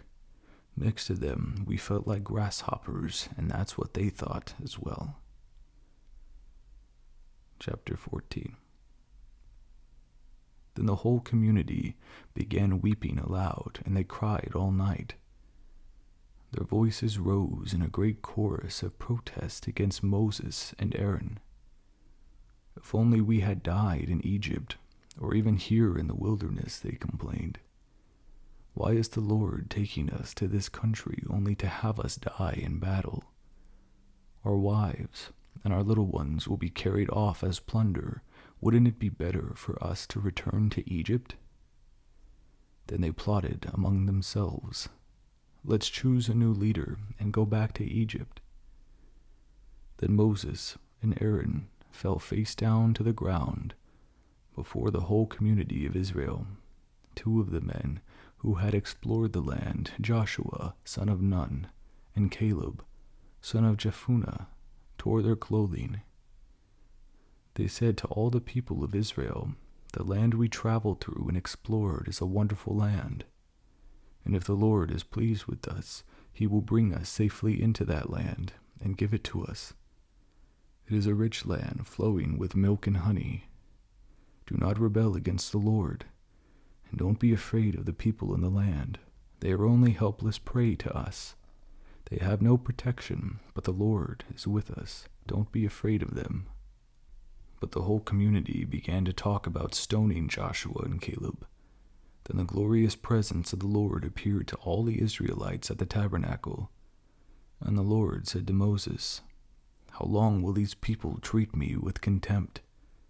Will they never believe me, even after all the miraculous signs I have done among them? I will disown them and destroy them with a plague. Then I will make you into a nation greater and mightier than they are." But Moses objected. "What will the Egyptians think when they hear about it?" he asked the Lord. "They know full well the power displayed in rescuing your people from Egypt. Now if you destroy them, the Egyptians will send a report to the inhabitants of this land, who have already heard that you live among your people. They know, Lord, that you have appeared to your people face to face, and that your pillar of cloud hovers over them. They know that you go before them in the pillar of cloud by day and the pillar of fire by night. Now if you slaughter all these people with a single blow, the nations that have heard of your fame will say, 'The Lord was not able to bring them into the land he swore to give them, so he killed them in the wilderness.' Please, Lord, prove that your power is as great as you have claimed, for you said, 'The Lord is slow to anger and filled with unfailing love, forgiving every sin and rebellion. But he does not excuse the guilty. He lays the sins of the parents upon their children. The entire family is affected, even children in the third and fourth generations. In keeping with your magnificent, unfailing love, please pardon the sins of this people, just as you have forgiven them ever since they left Egypt.' Then the Lord said, 'I will pardon them as you have requested. But as surely as I live, and as surely as the earth is filled with the Lord's glory, not one of these people will ever enter that land. They have all seen my glorious presence, and the miraculous signs I performed both in Egypt and in the wilderness. But again and again they have tested me by refusing to listen to my voice. They will never even see the land I swore to give their ancestors. None of those people who have treated me with contempt will ever see it. But my servant Caleb has a different attitude than the others have. He has remained loyal to me, so I will bring him into the land he explored. His descendants will possess their full share of that land. Now turn around, and don't go toward the land where the Amalekites and Canaanites live. Tomorrow you must set out for the wilderness in the direction of the Red Sea." Then the Lord said to Moses and Aaron, "How long must I put up with this wicked community and its complaints about me? Yes, I have heard the complaints the Israelites are making against me. Now tell them this: As surely as I live, declares the Lord, I will do to you the very things I heard you say. You will all drop dead in this wilderness because you complained against me, every one of you who was 20 years old or older and was included in the registration will die. You will not enter and occupy the land I swore to give you. The only exceptions will be Caleb, son of Jephunneh, and Joshua, son of Nun. You said your children would be carried off as plunder. Well, I will bring them safely into the land, and they will enjoy what you have despised. But as for you, you will drop dead in this wilderness, and your children will be like shepherds, wandering in the wilderness for 40 years. In this way they will pay for your faithlessness until the last of you dies in the wilderness. Because your men explored the land for 40 days, you must wander for 40 years, a year for each day, suffering the consequences of your sins. Then you will discover what it is like to have me for an enemy. I, the Lord, have spoken. I will certainly do these things to every member of the community who has conspired against me. They will be destroyed here in the wilderness, and here they will die." The 10 men Moses had sent to explore the land, the ones who incited rebellion against the Lord with their bad report, were struck dead with a plague before the Lord. Of the 12 who had explored the land, only Joshua and Caleb remained alive. When Moses reported the Lord's words to all the Israelites, the people were filled with grief. Then they got up early the next morning and went to the top of the range of hills. "Let's go," they said. "We realize that we have sinned, but now we are ready to enter the land as the Lord has promised." But Moses said, "Why are you now disobeying the Lord's orders to return to the wilderness? It won't work.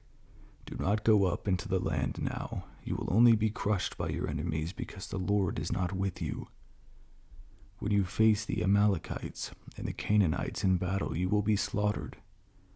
The Lord will abandon you because you have abandoned the Lord."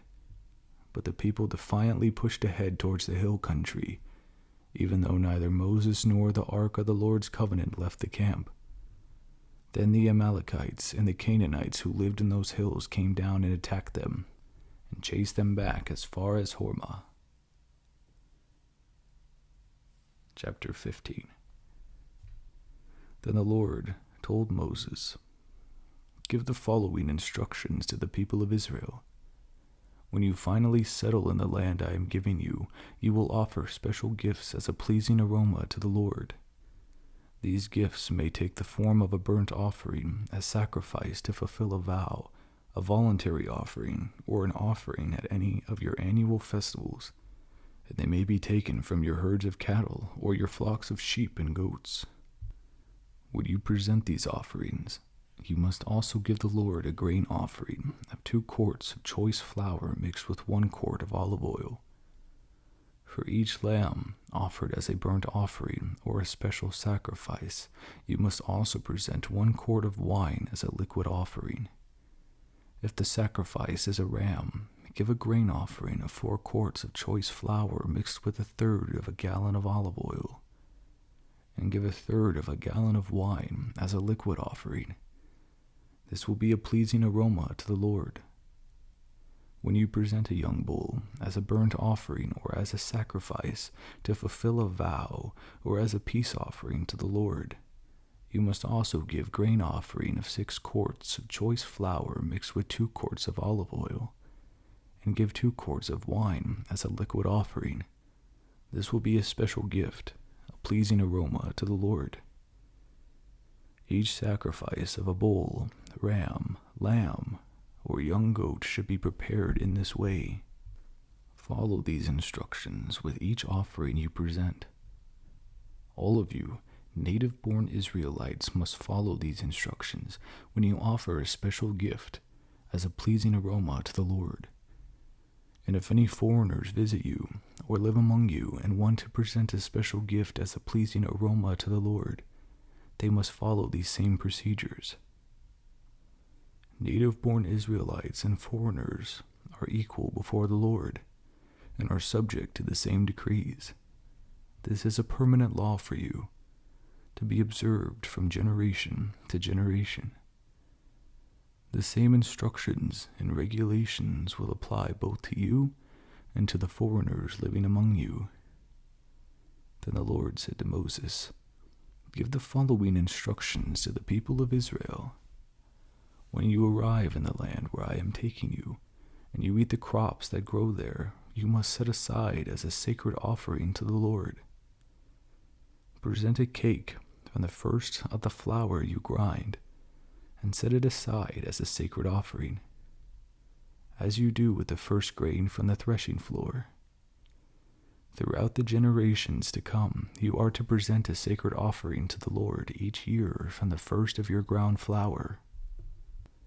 But suppose you unintentionally fail to carry out all these commands that the Lord has given you through Moses, and suppose your descendants in the future fail to do everything the Lord had commanded through Moses. If the mistake was made unintentionally and the whole community was unaware of it, the whole community must present a young bull for a burnt offering as a pleasing aroma to the Lord. It must be offered along with its prescribed grain offering and liquid offering, and with 1 male goat for a sin offering. With it, the priest will purify the whole community of Israel, making them right with the Lord, and they will be forgiven, for it was an intentional sin, and they have corrected it with their offerings to the Lord, the special gift in the sin offering. The whole community of Israel will be forgiven, including the foreigners living among you, for all the people were involved in the sin. If one individual commits an unintentional sin, the guilty person must bring a 1-year-old female goat for a sin offering.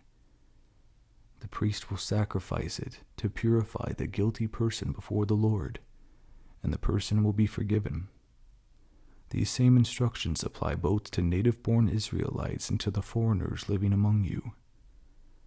But those who brazenly violate the Lord's will, whether native-born Israelites or foreigners, have blasphemed the Lord, and they must be cut off from the community. Since they have treated the Lord's word with contempt and deliberately disobeyed his command, they must be completely cut off and suffer the punishment for their guilt. One day, while the people of Israel were in the wilderness, they discovered a man gathering wood on the Sabbath day. The people who found him doing this took him back before Moses, Aaron, and the rest of the community. They held him in custody because they did not know what to do with him. Then the Lord said to Moses, "This man must be put to death. The whole community must stone him outside the camp." So the whole community took the man outside the camp and stoned him, just as the Lord had commanded Moses. Then the Lord said to Moses, "Give the following instructions to the people of Israel. Throughout the generations to come, you must make tassels for the hems of your clothing and attach them to the blue cord. When you see the tassels, you will remember and obey all the commandments of the Lord, instead of following your own desires and defiling yourself as you are prone to do.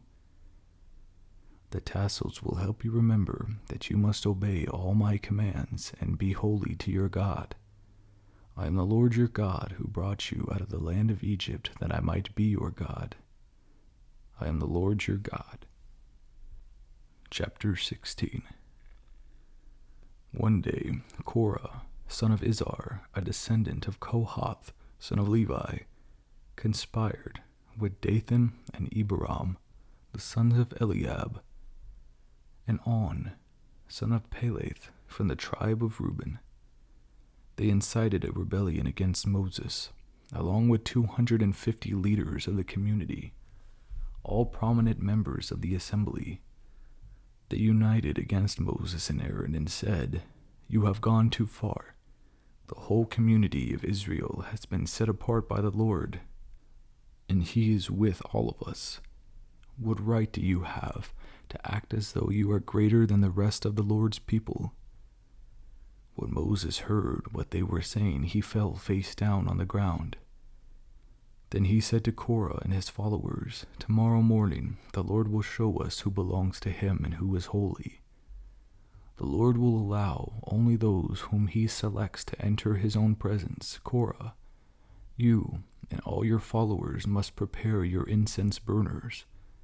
Light fires in them tomorrow and burn incense before the Lord. Then we will see whom the Lord chooses as his Holy One. You Levites are the ones who have gone too far." Then Moses spoke again to Korah. "Now listen, Levites. Does it seem insignificant to you that the God of Israel has chosen you from among all the community of Israel to be near him, so you can serve in the Lord's tabernacle and stand before the people to minister to them? Korah, he has already given his special ministry to you and your fellow Levites. Are you now demanding the priesthood as well? The Lord is the one you and your followers are really revolting against, for who is Aaron that you are complaining about him?" Then Moses summoned Dathan and Abiram, the sons of Eliab. But they replied, "We refuse to come before you. Isn't it enough that you brought us out of Egypt, a land flowing with milk and honey, to kill us here in this wilderness, and that you now treat us like your subjects? What's more, you haven't brought us into another land flowing with milk and honey. You haven't given us a new homeland with fields and vineyards. Are you trying to fool these men? We will not come." Then Moses became very angry and said to the Lord, "Do not accept their grain offerings. I have not taken so much as a donkey from them, and I have never hurt a single one of them." And Moses said to Korah, "You and all your followers must come here tomorrow and present yourselves before the Lord. Aaron will also be here. You and each of your 250 followers must prepare an incense burner and put incense on it, so you can all present them before the Lord. Aaron will also bring his burner." So each of these men prepared an incense burner, lit the fire, and placed incense on it. Then they all stood at the entrance of the tabernacle with Moses and Aaron. Meanwhile, Korah had stirred up the entire community against Moses and Aaron, and they all gathered at the tabernacle entrance. Then the glorious presence of the Lord appeared to the whole community, and the Lord said to Moses and Aaron, "Get away from all these people, so that I may instantly destroy them." But Moses and Aaron fell face down on the ground.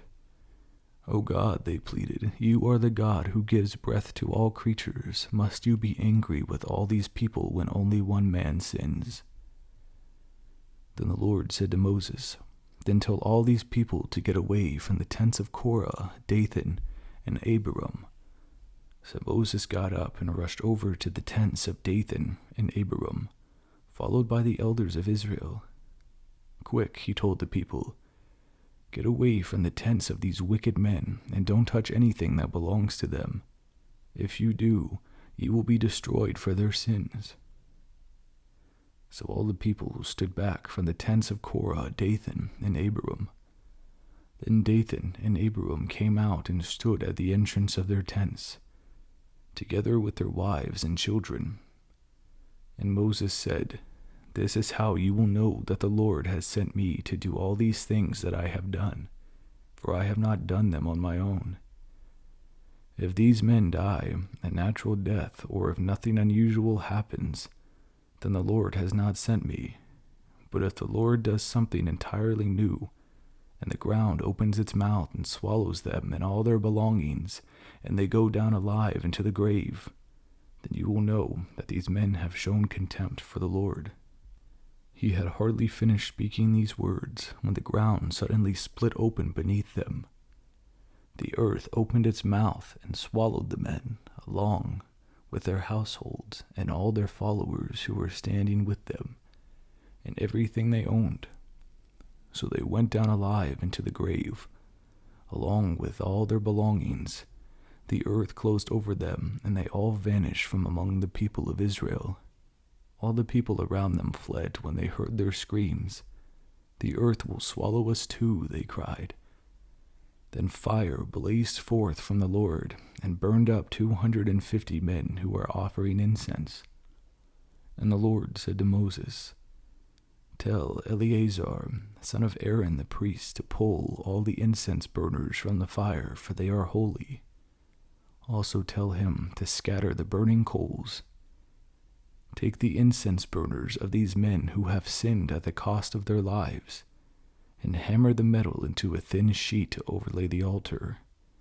Since these burners were used in the Lord's presence, they have become holy. Let them serve as a warning to the people of Israel." So Eleazar the priest collected the 250 bronze incense burners that had been used by the men who died in the fire, and the bronze was hammered into a thin sheet to overlay the altar. This would warn the Israelites that no unauthorized person, no one who was not a descendant of Aaron, should ever enter the Lord's presence to burn incense. If anyone did, the same thing would happen to him as what happened to Korah and his followers. So the Lord's instructions to Moses were carried out. But the very next morning, the whole community of Israel began muttering against Aaron and Moses, saying, "You have killed the Lord's people." As the community gathered to protest against Moses and Aaron, they turned towards the tabernacle and saw the cloud that had covered it, and the glorious presence of the Lord appeared. Moses and Aaron came and stood in front of the tabernacle, and the Lord said to Moses, "Get away from all these people, so that I can instantly destroy them." But Moses and Aaron fell face down on the ground. And Moses said to Aaron, "Quick, take an incense burner and place burning coals on it from the altar. Lay incense on it and carry it out among the people to purify them and make them right with the Lord. The Lord's anger is blazing against them. The plague has already begun." Aaron did as Moses told him and ran out among the people. The plague had already begun to strike down the people, but Aaron burned the incense and purified the people. He stood between the dead and the living, and the plague stopped. But the 14,700 people died in that plague, in addition to those who had died in the affair involving Korah. Then because the plague had stopped, Aaron returned to Moses at the entrance of the tabernacle. Chapter 17. Then the Lord said to Moses, "Tell the people of Israel to bring you 12 wooden staffs, one from each leader of Israel's ancestral tribes, and inscribe each leader's name on his staff.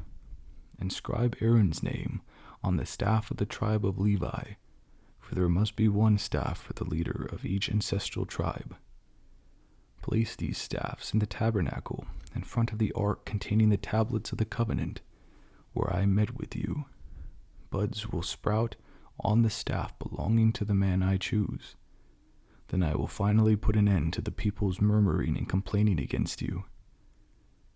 So Moses gave the instructions to the people of Israel, and each of the 12 tribal leaders, including Aaron, brought Moses a staff. Moses placed the staff in the Lord's presence in the tabernacle of the covenant. When he went into the tabernacle of the covenant the next day, he found that Aaron's staff, representing the tribe of Levi, had sprouted, budded, blossomed, and produced ripe almonds. When Moses brought all the staffs from the Lord's presence, he showed them to the people. Each man claimed his own staff, and the Lord said to Moses, "Place Aaron's staff permanently before the ark of the covenant to serve as a warning to rebels. This should put an end to their complaints against me and prevent any further deaths." So Moses did as the Lord commanded him. Then the people of Israel said to Moses, "We are doomed, we are dead, we are ruined. Everyone who even comes close to the tabernacle of the Lord dies. Are we all doomed to die?" Chapter 18. Then the Lord said to Aaron, "You, your sons, and your relatives from the tribe of Levi will be held responsible for any offenses related to the sanctuary. But you and your sons alone will be held responsible for violations connected with the priesthood. Bring your relatives of the tribe of Levi, your ancestral tribe, to assist you and your sons as you perform the sacred duties in front of the tabernacle of the covenant. But as the Levites go about all their assigned duties at the tabernacle, they must be careful not to go near any of the sacred objects of the altar. If they do, both you and they will die. The Levites must join you in fulfilling their responsibilities for the care and maintenance of the tabernacle, but no unauthorized person may assist you. You yourselves must perform the sacred duties inside the sanctuary and at the altar. If you follow these instructions, the Lord's anger will never again blaze against the people of Israel. I myself have chosen your fellow Levites from among the Israelites to be your special assistants. They are a gift to you, dedicated to the Lord for service in the tabernacle. But you and your sons, the priests, must personally handle all the priestly rituals associated with the altar and with everything behind the inner curtain. I am giving you the priesthood as your special privilege of service. Any unauthorized person who comes too near the sanctuary will be put to death." So the Lord gave these further instructions to Aaron. I myself have put you in charge of all of the holy offerings that are brought to me by the people of Israel. I have given all these consecrated offerings to you and your sons as your permanent share. You are allotted the portion of the most holy offerings that is not burned on the fire. This portion of all the most holy offerings, including the grain offerings, sin offerings, and guilt offerings, will be most holy, and it belongs to you and your sons. You must eat it as a most holy offering. All the males may eat of it, and you must treat it as most holy. All the sacred offerings and special offerings presented to me when the Israelites lift them up before the altar also belong to you. I have given them to you and to your sons and daughters as your permanent share. Any member of your family who is ceremonially clean may eat of these offerings. I also give you the harvest gifts brought by the people as offerings to the Lord, the best of the olive oil, new wine, and grain. All the first crops of their land that the people present to the Lord belong to you. Any member of your family who is ceremonially clean may eat this food. Everything in Israel that is specially set apart for the Lord also belongs to you. The firstborn of every mother, whether human or animal, that is offered to the Lord will be yours. But you must always redeem your firstborn sons and the firstborn of ceremonially unclean animals. Redeem them when they are 1 month old. The redemption price is 5 pieces of silver. However, you may not redeem the firstborn of cattle, sheep, or goats. They are holy and have been set apart for the Lord. Sprinkle their blood on the altar and burn their fat as a special gift, a pleasing aroma to the Lord. The meat of these animals will be yours, just like the breast and right thigh that are presented by lifting them up as a special offering before the altar. Yes, I am giving you all these holy offerings that the people of Israel bring to the Lord.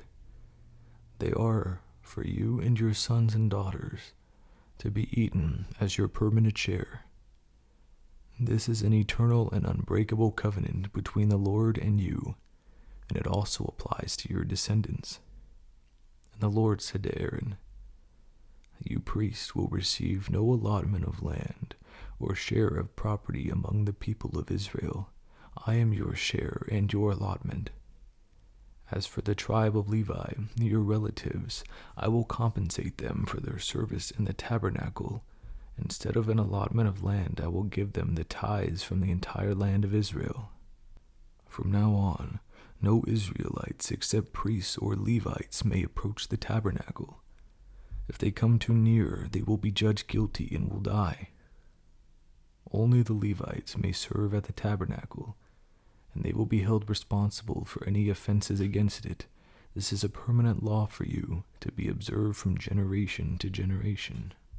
The Levites will receive no allotment of land among the Israelites, because I have given them the Israelites' tithes, which have been presented as sacred offerings to the Lord. This will be the Levites' share. That is why I said they would receive no allotment of land among the Israelites. The Lord also told Moses, Give these instructions to the Levites.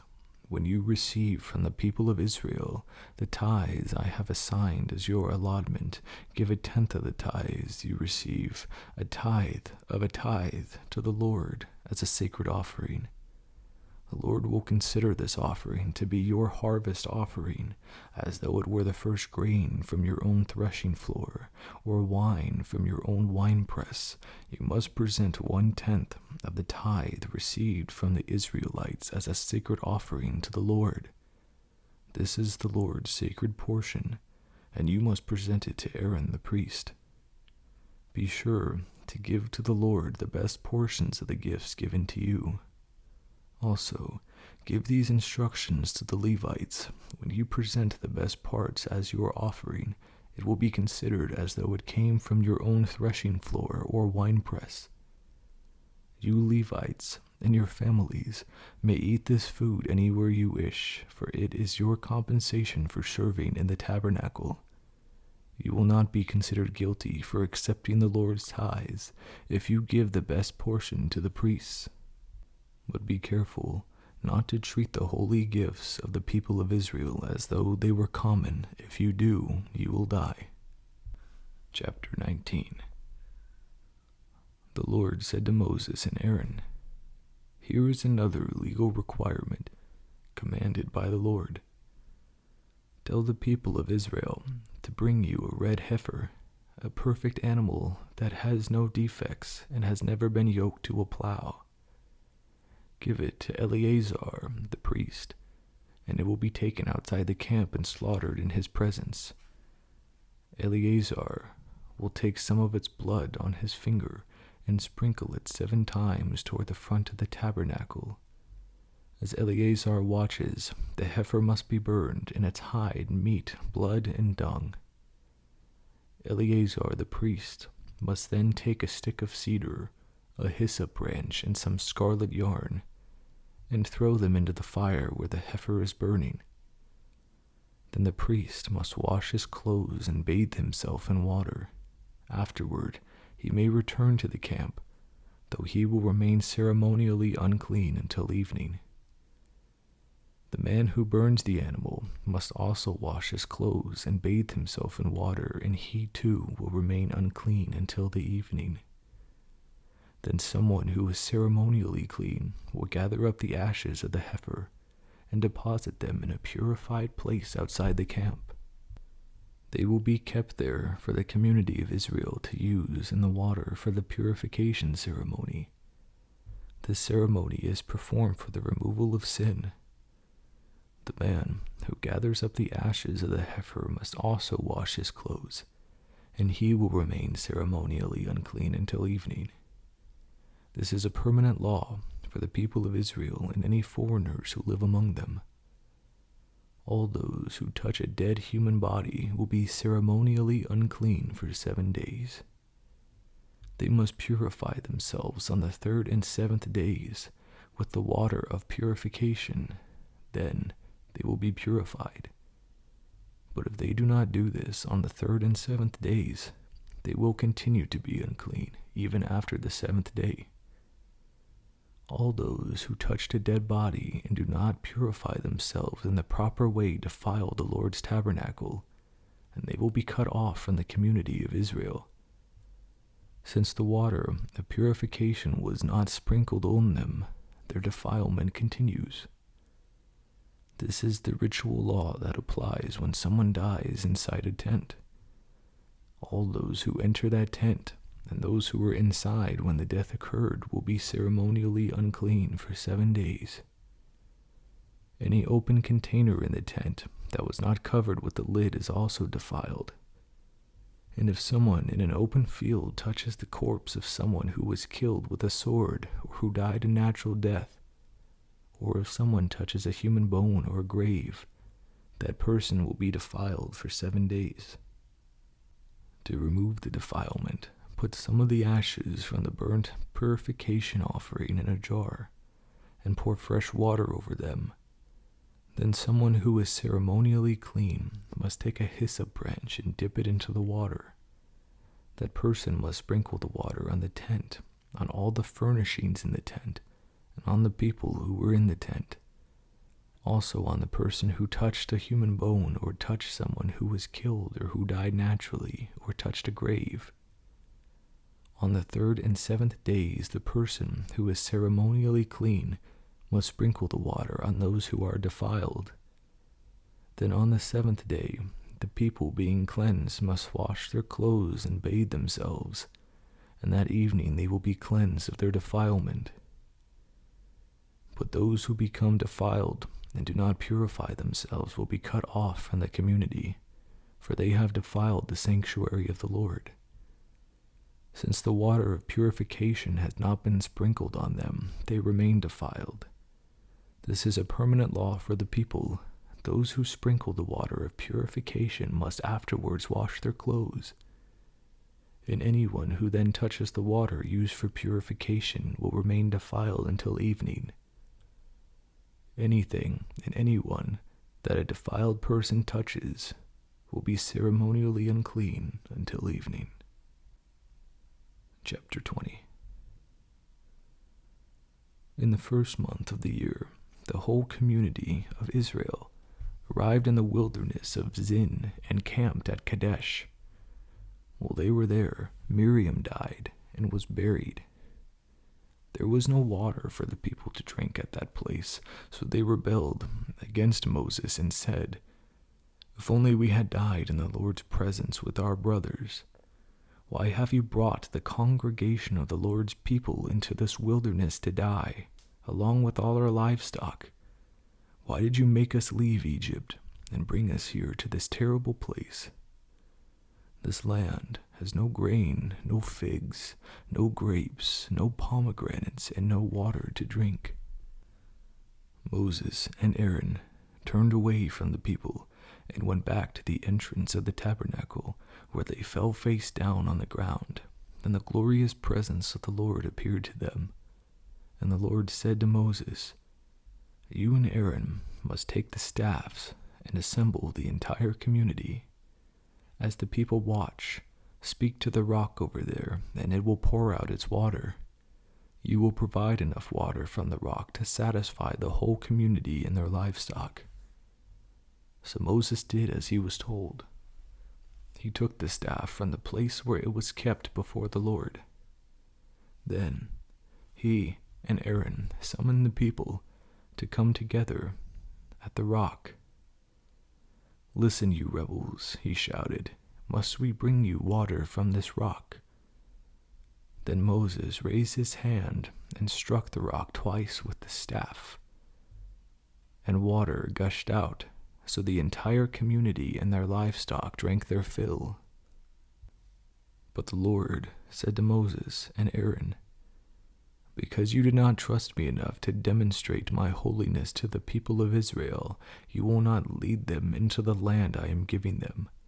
This place was known as the waters of Meribah, which means arguing, because there the people of Israel argued with the Lord, and there he demonstrated his holiness among them. While Moses was at Kadesh, he sent ambassadors to the king of Edom with this message: "This is what your relatives, the people of Israel, say. You know all the hardships we have been through. Our ancestors went down to Egypt, and we lived there a long time. And we and our ancestors were brutally mistreated by the Egyptians. But when we cried out to the Lord, he heard us and sent an angel who brought us out of Egypt. Now we are camped at Kadesh, a small town on the border of your land. Please let us travel through your land. We will be careful not to go through your fields and vineyards. We won't drink water from your wells. We will stay on the king's road and never leave it until we have passed through your territory." But the king of Edom said, "Stay out of my land, or I will meet you with an army." The Israelites answered, "We will stay on the main road. If our livestock drink your water, we will pay for it. Just let us pass through your country, that is all we ask." But the king of Edom replied, "Stay out. You may not pass through our lands." With that, he mobilized his army and marched out against them with an imposing force. Because Edom refused to allow Israel to pass through their country, Israel was forced to turn around. The whole community of Israel left Kadesh and arrived at Mount Hor. There, on the border of the land of Edom, the Lord said to Moses and Aaron, "The time has come for Aaron to join his ancestors in death. He will not enter the land I am giving the people of Israel, because the two of you rebelled against my instructions. Now take Aaron and his son Eleazar up to Mount Hor. There you will remove Aaron's garments and put them on Eleazar his son. Aaron will die there and join his ancestors." So Moses did as the Lord commanded. the three of them went up to Mount Hor together as the whole community watched. At the summit, Moses removed the priestly garments from Aaron and put them on Eleazar, Aaron's son. Then Aaron died there on top of the mountain, and Moses and Eleazar went back down. When the people realized that Aaron had died, all Israel mourned for him 30 days. Chapter 21. The Canaanite king of Arad, who lived in the Negev, heard that the Israelites were approaching on the road through Atharim. So he attacked the Israelites and took some of them as prisoners. Then the people of Israel made this vow to the Lord: "If you will hand these people over to us, we will completely destroy all their towns." The Lord heard the Israelites' request and gave them victory over the Canaanites. The Israelites completely destroyed them in their towns, and the place has been called Hormah ever since. Then the people of Israel set out from Mount Hor, taking the road to the Red Sea to go around the land of Edom. But the people, they grew impatient with the long journey, and they began to speak against God and Moses. "Why have you brought us out of Egypt to die here in the wilderness?" they complained. "There is nothing to eat here and nothing to drink, and we hate this horrible manna." So the Lord sent poisonous snakes among the people, and many were bitten and died. Then the people came to Moses and cried out, "We have sinned by speaking against the Lord and against you. Pray that the Lord will take away the snakes." So Moses prayed for the people. Then the Lord told him, "Make a replica of a poisonous snake and attach it to a pole. All who are bitten will live if they simply look at it." So Moses made a snake out of bronze and attached it to a pole. Then anyone who was bitten by a snake could look at the bronze snake and be healed. The Israelites traveled next to Oboth and camped there. Then they went on to the Abaram in the wilderness on the eastern border of Moab.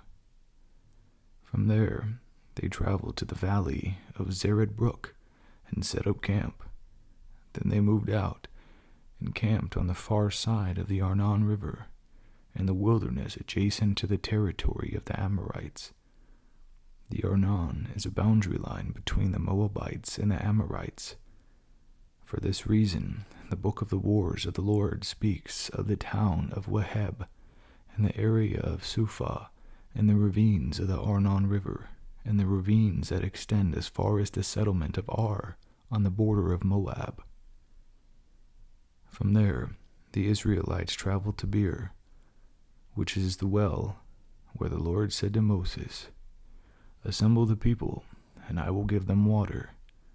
There the Israelites sang this song: "Spring up, O well, yes, sing its praises, sing of this well, which princes dug, which great leaders hollowed out with their scepters and staffs."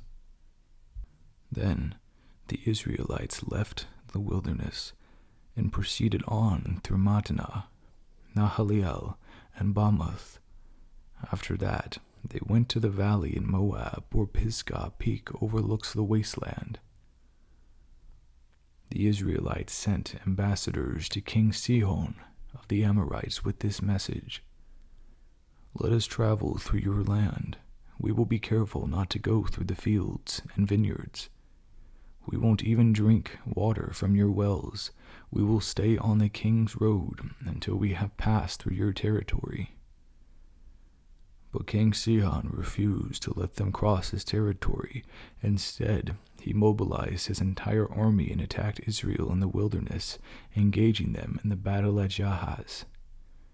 But the Israelites slaughtered them with their swords and occupied their land from the Arnon River to the Jabbok River. They went only as far as the Ammonite border because the boundary of the Ammonites was fortified. So Israel captured all the towns of the Amorites and settled in them, including the city of Heshbon and its surrounding villages. Heshbon has been the capital of King Sihon of the Amorites. He had defeated a former Moabite king and seized all his land as far as the Arnon River. Therefore, the ancient poets wrote this about him. Come to Heshbon and let it be rebuilt. Let the city of Sihon be restored. A fire flamed forth from Heshbon, a blaze from the city of Sihon. It burned the city of Ar in Moab. It destroyed the rulers of the Arnon heights. What sorrow awaits you, O people of Moab? You are finished, O worshippers of Chemosh. Chemosh has left his sons as refugees, his daughters as captives of Sihon and the Amorite king. We have utterly destroyed them from Heshbon to Dibon. We have completely wiped them out as far away as Nophah and Medeba. So the people of Israel occupied the territory of the Amorites. After Moses sent men to explore the Jazer area, they captured all the towns in the region and drove out the Amorites who lived there. Then they turned and marched up the road to Bashan. But King Og of Bashan and all his people attacked them at Edrei. The Lord said to Moses, Do not be afraid of him, for I have handed him over to you, along with all his people in his land. Do the same to him as you did with King Sihon of the Amorites, who ruled in Heshbon. And Israel killed King Og, his sons, and all his subjects. Not a single survivor remained. Then Israel occupied their land. Chapter 22. Then the people of Israel traveled to the plains of Moab and camped east of the Jordan River across from Jericho. Balak, son of Zippor, the Moabite king, had seen everything the Israelites did to the Amorites. And when the people of Moab saw how many Israelites there were, they were terrified. The king of Moab said to the elders of Midian, This mob will devour everything in sight, like an ox devours grass in the field. So Balak, king of Moab, sent messengers to call Balaam, son of Beor, who was living in his native land of Pethor, near the Euphrates River. His message said, Look, a vast horde of people has arrived from Egypt. They covered the face of the earth and are threatening me. Please come and curse these people for me, because they are too powerful for me to handle. Then perhaps I will be able to conquer them and drive them from the land. I know that blessings fall on any people you bless, and curses fall on any people you curse. Balak's messengers, who were elders of Moab and Midian, set out with money to pay Balaam to place a curse upon Israel. They went to Balaam and delivered Balak's message to him. Stay here overnight, Balaam said. In the morning I will tell you whatever the Lord directs me to say. So the officials from Moab stayed there with Balaam. That night, God came to Balaam and asked him, Who are these men visiting you? Balaam said to God, Balak, son of Zippor, king of Moab, has sent me this message. Look, a vast horde of people has arrived from Egypt, and they cover the face of the earth. Come and curse these people for me. Then perhaps I will be able to stand up to them and drive them from the land. But God told Balaam, Do not go with them. You are not to curse these people, for they have been blessed.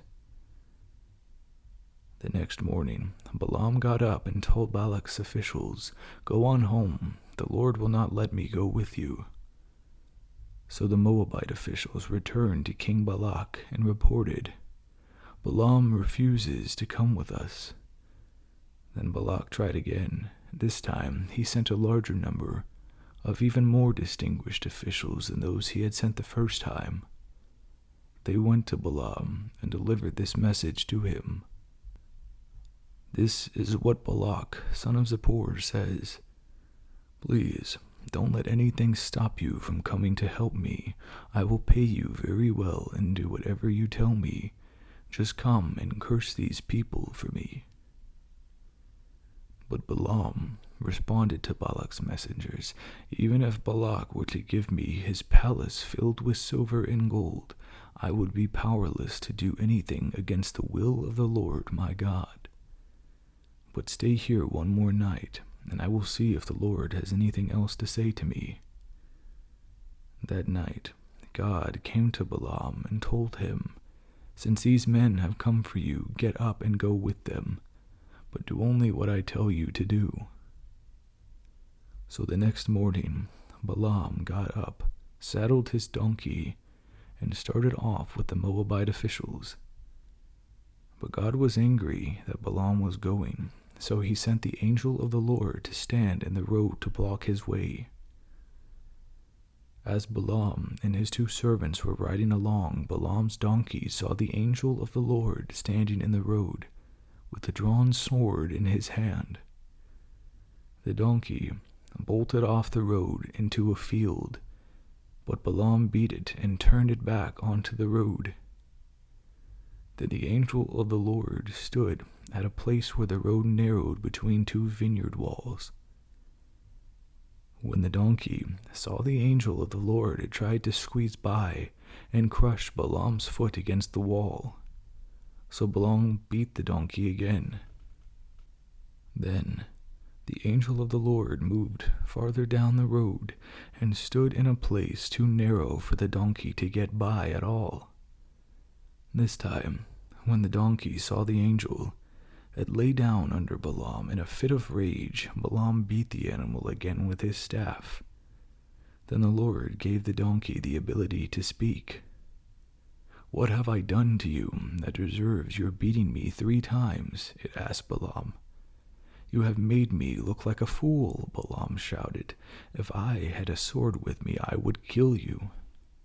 "But I am the same donkey you have ridden all your life," the donkey answered. "Have I ever done anything like this before?" "No," Balaam admitted. Then the Lord opened Balaam's eyes, and he saw the angel of the Lord standing in the roadway with a drawn sword in his hand. Balaam bowed his head and fell face down on the ground before him. "Why did you beat your donkey 3 times?" the angel of the Lord demanded. "Look, I have come to block your way because you are stubbornly resisting me. 3 times the donkey saw me and shied away. Otherwise, I would certainly have killed you by now and spared the donkey." Then Balaam confessed to the angel of the Lord, "I have sinned. I didn't realize you were standing in the road to block my way. I will return home if you are against my going." But the angel of the Lord told Balaam, "Go with these men, but say only what I tell you to say." So Balaam went on with Balak's officials. When King Balak heard that Balaam was on the way, he went out to meet him at the Moabite town on the Arnon River, at the farthest border of his land. "Didn't I send you an urgent invitation? Why didn't you come right away?" Balak asked Balaam. "Didn't you believe me when I said I would reward you richly?" Balaam replied, "Look, now I have come, but I have no power to say whatever I want. I will speak only the message that God puts in my mouth." Then Balaam accompanied Balak to Kiriath Huzoth, where the king sacrificed cattle and sheep. He sent portions of the meat to Balaam and the officials who were with him. Then the next morning, Balak took Balaam up to Bamath Baal. From there, he could see some of the people of Israel spread out below.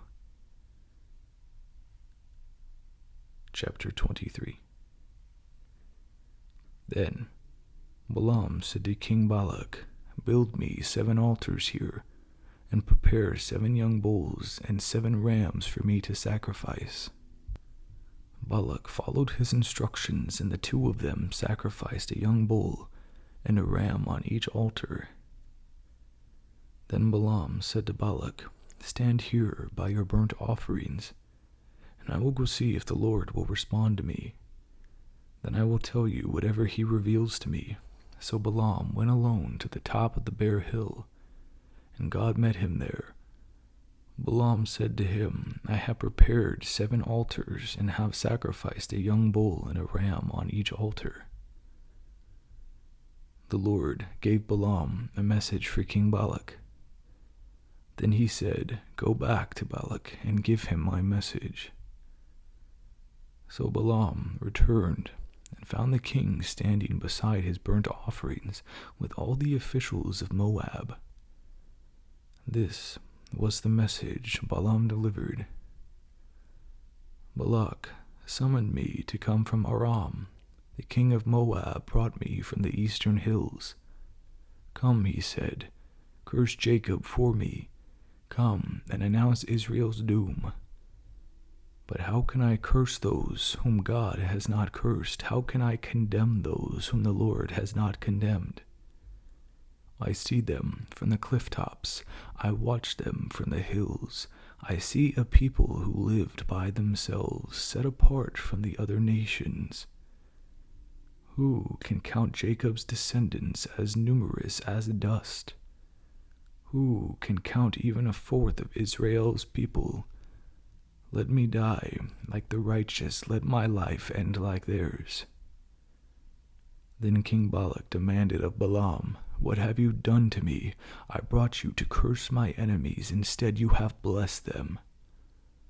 But Balaam replied, "I will speak only the message that the Lord puts in my mouth." Then King Balak told him, "Come with me to another place. There you will see another part of the nation of Israel, but not all of them. Curse at least that many." So Balak told Balaam to the plateau of Zophim at Pisgah Peak. He built 7 altars there and offered a young bull and a ram on each altar. Then Balaam said to the king, "Stand here by your burnt offerings while I go there to meet the Lord." And the Lord met Balaam and gave him a message. Then he said, "Go back to Balak and give him my message." So Balaam returned and found the king standing beside his burnt offerings with all the officials of Moab. "What did the Lord say?" Balak asked eagerly. This was the message Balaam delivered. "Rise up, Balak, and listen. Hear me, son of Zippor. God is not a man, so he does not lie. He is not human, so he does not change his mind. Has he ever spoken and failed to act? Has he ever promised and not carried it through? Listen, I have commanded and blessed. God has blessed, and I cannot reverse it. No misfortune is in his plan for Jacob. No trouble is in store for Israel. For the Lord their God is with them. He has been proclaimed their king. God brought them out of Egypt. For them, he is as strong as a wild ox. No curse can touch Jacob. No magic has any power against Israel. For now it will be said of Jacob that wonders God has done for Israel. These people rise up like a lioness, like a majestic lion rousing itself. They refuse to rest until they have feasted on prey, drinking the blood of the slaughtered." Then Balak said to Balaam, "Fine, if you won't curse them, at least don't bless them." But Balaam replied to Balak, "Didn't I tell you that I can only do what the Lord tells me?" Then King Balak said to Balaam, "Come, I will take you to one more place. Perhaps it will please God to let you curse them from there." So Balak took Balaam to the top of Mount Peor, overlooking the wasteland. Balaam again told Balak, "Build me 7 altars and prepare 7 young bulls and 7 rams for me to sacrifice." So Balak did as Balaam ordered and offered a young bull and a ram on each altar. Chapter 24. By now, Balaam realized that the Lord was determined to bless Israel, so he did not resort to divination as before. Instead, he turned and looked out towards the wilderness, where he saw the people of Israel camped, tribe by tribe. Then the Spirit of God came upon him, and this is the message he delivered. This is the message of Balaam, son of Beor, the message of the man whose eyes see clearly, the message of one who hears the words of God, who sees a vision from the Almighty, who bows down with eyes wide open. How beautiful are your tents, O Jacob! How lovely are your homes, O Israel! They spread before me like palm groves, like gardens by the riverside. They are like tall trees planted by the Lord, like cedars beside the waters. Water will flow from their buckets. Their offspring have all they need. Their king will be greater than Agag. Their kingdom will be exalted. God brought them out of Egypt. For them he is as strong as a wild ox. He devours all the nations that oppose him, breaking their bones in pieces, shooting them with arrows. Like a lion, Israel crouches and lies down, like a lioness who dares to arouse her. Blessed is everyone who blesses you, O Israel, and cursed is anyone who curses you. Then Balak flew into a fit of rage against Balaam. He angrily clapped his hands and shouted, I call you to curse my enemies. Instead, you have blessed them 3 times. Now get out of here. Go back home. I promised to reward you richly, but the Lord has kept you from your reward. Balaam told Balak, Don't you remember what I told your messengers? I said, even if Balak were to give me his palace filled with silver and gold, I would be powerless to do anything against the will of the Lord. I told you that I could only say what the Lord says. Now I am returning to my own people, but first let me tell you what the Israelites will do to your people. This is the message Balaam delivered. This is the message of Balaam, son of Beor, the message of the man whose eyes see clearly, the message of one who hears the words of God, who has knowledge from the Most High, who sees a vision from the Almighty, who bows down with eyes wide open. I see him, but not here and now. I perceive him, but far in the distant future. A star will rise from Jacob. A scepter will emerge from Israel. I will crush the heads of Moab's people, cracking the skulls of the people of Sheth. Edom will be taken over, and Seir, its enemy, will be conquered while Israel marches on in triumph. A ruler will rise in Jacob, who will destroy the survivors of Ir. Then Balaam looked over towards the people of Amalek and delivered this message. Amalek was the greatest of nations, but its destiny is destruction. Then he looked over towards the Canaanites and delivered this message. Your home is secure.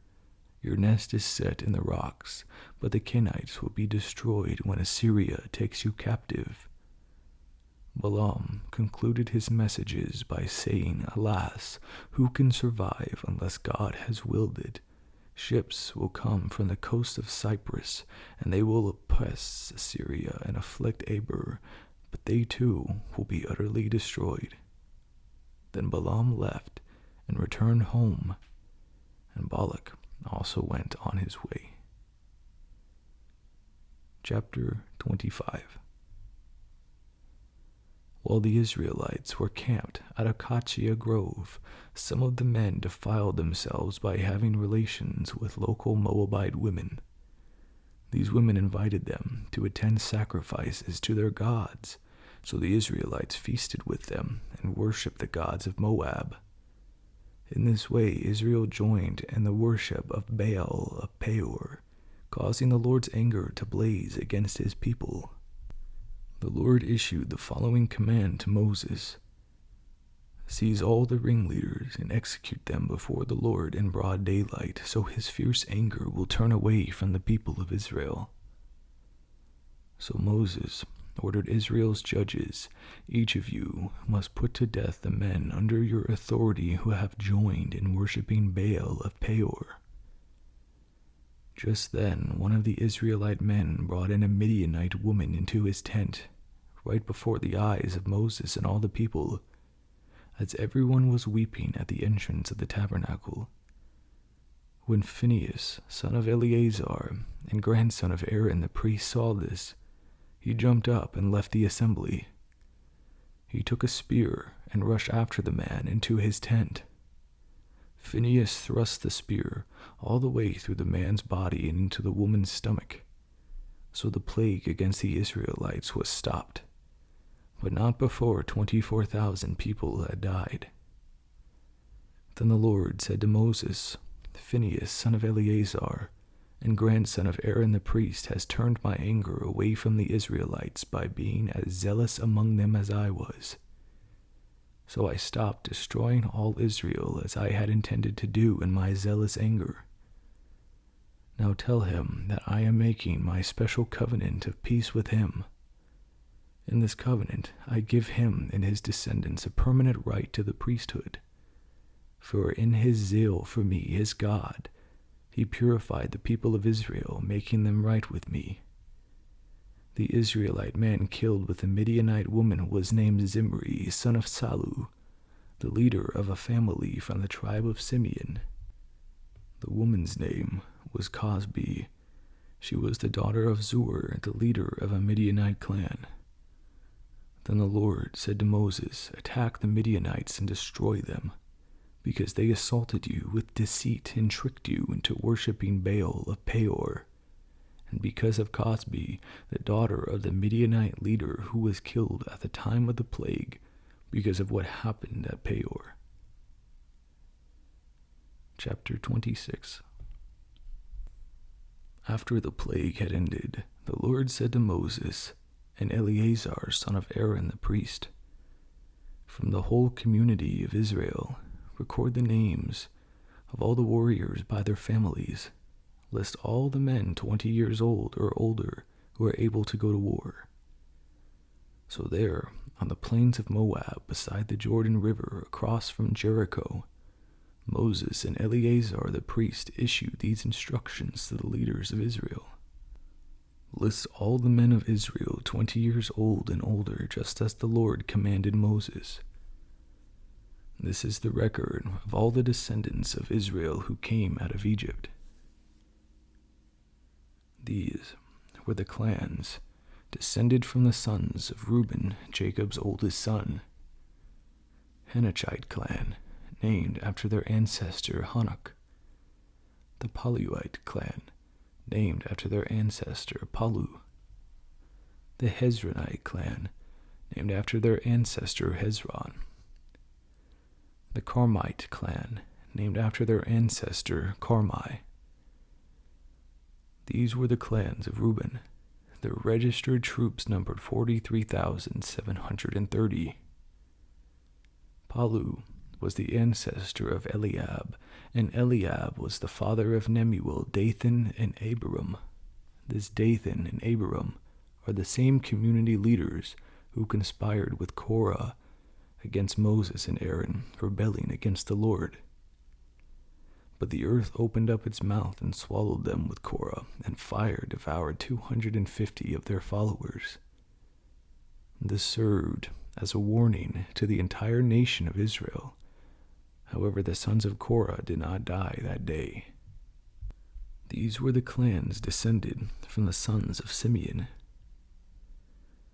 The Jemuelite clan, named after their ancestor Jemuel. The Geminite clan, named after their ancestor Jamin. The Jechanite clan, named after their ancestor Jechan. The Zohar clan, named after their ancestor Zohar. The Shaulite clan, named after their ancestor Shaul. These were the clans of Simeon. Their registered troops numbered 22,200. These were the clans descended from the sons of Gad. The Zephonite clan, named after their ancestor Zephon. The Haggite clan, named after their ancestors Haggi. The Shunite clan, named after their ancestor Shuni. The Oznite clan, named after their ancestor Ozni. The Erite clan, named after their ancestor Eri. The Aradite clan, named after their ancestor Aradai. The Israelite clan, named after their ancestor Areli. These were the clans of Gad. Their registered troops numbered 40,500. Judah had 2 sons, and Onan, who had died in the land of Canaan. These were the clans descended from Judah's surviving sons. The Shilonite clan, named after their ancestor Shelah. The Perizzite clan, named after their ancestor Perez. The Zerahite clan, named after their ancestor Zerah. These were the subclans descended from the Perizzites. The Hezronites, named after their ancestor Hezron. The Hemulites, named after their ancestors Hamul. These were the clans of Judah. Their registered troops numbered 76,500.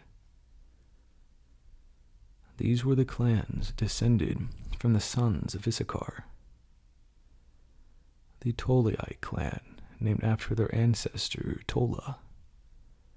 The Puite clan, named after their ancestor Pua. The Jeshubite clan, named after their ancestor Jashub. The Shimronite clan, named after their ancestor Shimron. These were the clans of Issachar. Their registered troops numbered 64,300. These were the clans descended from the sons of Zebulun. The Saradite clan, named after their ancestor Sarad. The Elonite clan, named after their ancestor Elon. The Jaliite clan, named after their ancestor Jalil. These were the clans of Zebulun. Their registered troops numbered 60,500. 2 clans were descended from Manasseh. The Machirite clan, named after their ancestor Machir. The Gileadite clan, named after their ancestor Gilead, Machir's son. These were the subclans descended from the Gileadites. The Lezerites, named after their ancestor Lezer. The Azraelites, named after their ancestor Azrael. The Shechemites, named after their ancestor Shechem. The Shammadites, named after their ancestor Shemida. The Hepherites, named after their ancestor Hepher. One of Hepher's descendants, Zelophehad, had no sons, but his daughters' names were Mahlah, Noah, Haglah, Milcah, and Tirzah. These were the clans of Manasseh. Their registered troops numbered 52,700. These were the clans descended from the sons of Ephraim. The Shuthelahite clan, named after their ancestors Shuthelah. The Becherite clan, named after their ancestor Becher.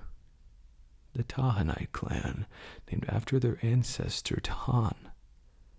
This was the subclan descended from the Shuthelahites. The Aaronites, named after their ancestor Aaron. These were the clans of Ephraim. Their registered troops numbered 32,500. These clans of Manasseh and Ephraim were all descendants of Joseph. These were the clans descended from the sons of Benjamin. The Beliite clan, named after their ancestor Bela. The Ashbelite clan, named after their ancestor Ashbel. The Ahiramite clan, named after their ancestor Ahiram. The Shuphamite clan, named after their ancestor Shupham. The Huphamite clan, named after their ancestor Hupham. These were the subclans descended from the Baalites, the Ardites, named after their ancestor Arad, the Namites, named after their ancestor Naaman. These were the clans of Benjamin. Their registered troops numbered 45,600. These were the clans descended from the sons of Dan, the Shuhamite clan, named after their ancestor Shuham. These were the Shuhamite clans of Dan. Their registered troops numbered 64,400.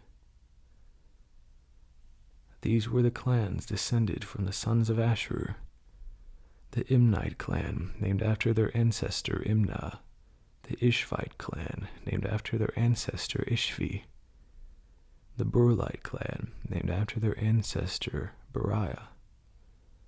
These were the subclans descended from the Berites, the Heberites, named after their ancestor Heber, the Malchielites, named after their ancestor Malchiel. Asher also had a daughter named Sarah. These were the clans of Asher. Their registered troops numbered 53,400. These were the clans descended from the sons of Naphtali. The Jezreelite clan, named after their ancestor Jeziel. The Gunite clan, named after their ancestor Guni. The Jezerite clan, named after their ancestor Jezer. The Shilamite clan, named after their ancestor Shillam. These were the clans of Naphtali. Their registered troops numbered 45,400. In summary, the registered troops of all Israel numbered 601,730. Then the Lord said to Moses, "Divide the land among the tribes, and distribute the grants of land in proportion to the tribes' populations, as indicated by the number of names on the list. Give the larger tribes more land, and the smaller tribes less land, each group receiving a grant in proportion to the size of its population. But you must assign the land by lot, and give land to each ancestral tribe according to the number of names on the list. Each grant of land must be assigned by lot among the larger and smaller tribal groups." This is the record of the Levites who were counted according to their clan. The Gershonite clan, named after their ancestor Gershon. The Kohathite clan, named after their ancestor Kohath. The Merarite clan, named after their ancestor Merari. The Libnites, the Hebronites, the Malites, the Mushites, and the Korahites were all subclans of the Levites. Now Kohath was the ancestor of Amram, and Amram's wife was named Jochebed. She also was a descendant of Levi, born among the Levites in the land of Egypt. Amram and Jochebed became the parents of Aaron, Moses, and their sister Miriam. To Aaron were born Nadab, Abihu, Eleazar, and Ithamar. But Nadab and Abihu died when they burned before the Lord the wrong kind of fire, different than he had commanded. The men from the Levite clans who were 1 month old or older numbered 23,000. But the Levites were not included in the registration of the rest of the people of Israel, because they were not given an allotment of land when it was divided among the Israelites. So these are the results of the registration of the people of Israel, as conducted by Moses and Eleazar the priest on the plains of Moab beside the Jordan River, across from Jericho. Not one person on this list had been among those listed in the previous registration listed by Moses and Aaron in the wilderness of Sinai. For the Lord had said to them, "They will all die in the wilderness. Not one of them survived except Caleb, son of Jephunneh, and Joshua, son of Nun." Chapter 27. One day, a petition was presented by the daughters of Zelophehad, Malah, Noah, Hoglah, Milcah, and Tirzah. Their father, Zelophehad, was a descendant of Hepher, son of Gilead, son of Machir, son of Manasseh, son of Joseph. These women stood before Moses, Eleazar the priest, the tribal leaders, and the entire community at the entrance of the tabernacle. Our father died in the wilderness, they said. He was not among Korah's followers who rebelled against the Lord. He died because of his own sin. But he had no sons. Why should the name of our father disappear from his clan just because he had no sons? Give us property along with the rest of our relatives. So Moses brought their case before the Lord, and the Lord replied to Moses, "The claim of the daughters of Zelophehad is legitimate. You must give them a grant of land along with their father's relatives. Assign them the property that would have had given them to their father. And give the following instructions to the people of Israel. If a man dies and he has no son, then give his inheritance to his daughters. And if he has no daughter either, transfer his inheritance to his brothers. If he has no brothers, give his inheritance to his father's brothers.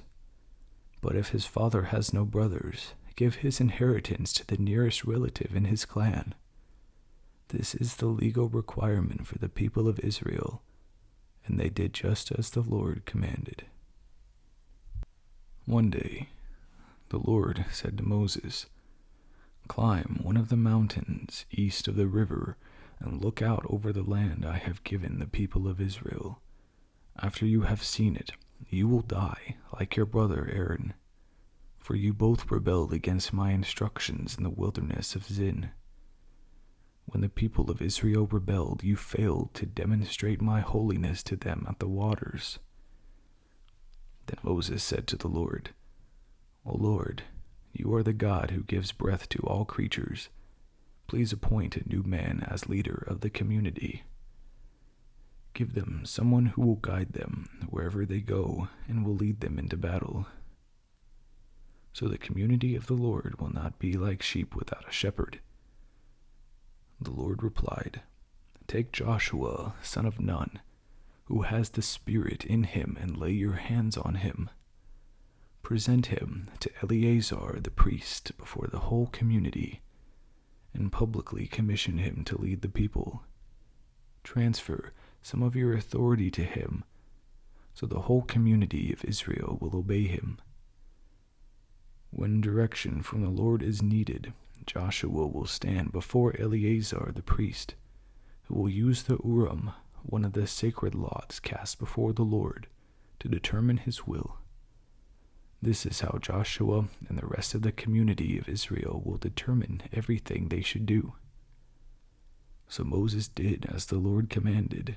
He presented Joshua to Eleazar the priest and the whole community. Moses laid his hands on him and commissioned him to lead the people just as the Lord had commanded through Moses. Chapter 28. The Lord said to Moses, "Give these instructions to the people of Israel. The offerings you present as special gifts are a pleasing aroma to the Lord, for they are my food. See to it that they are brought at the appointed times and offered according to my instructions. Say to the people, this is the special gift you must present to the Lord as your daily burnt offering.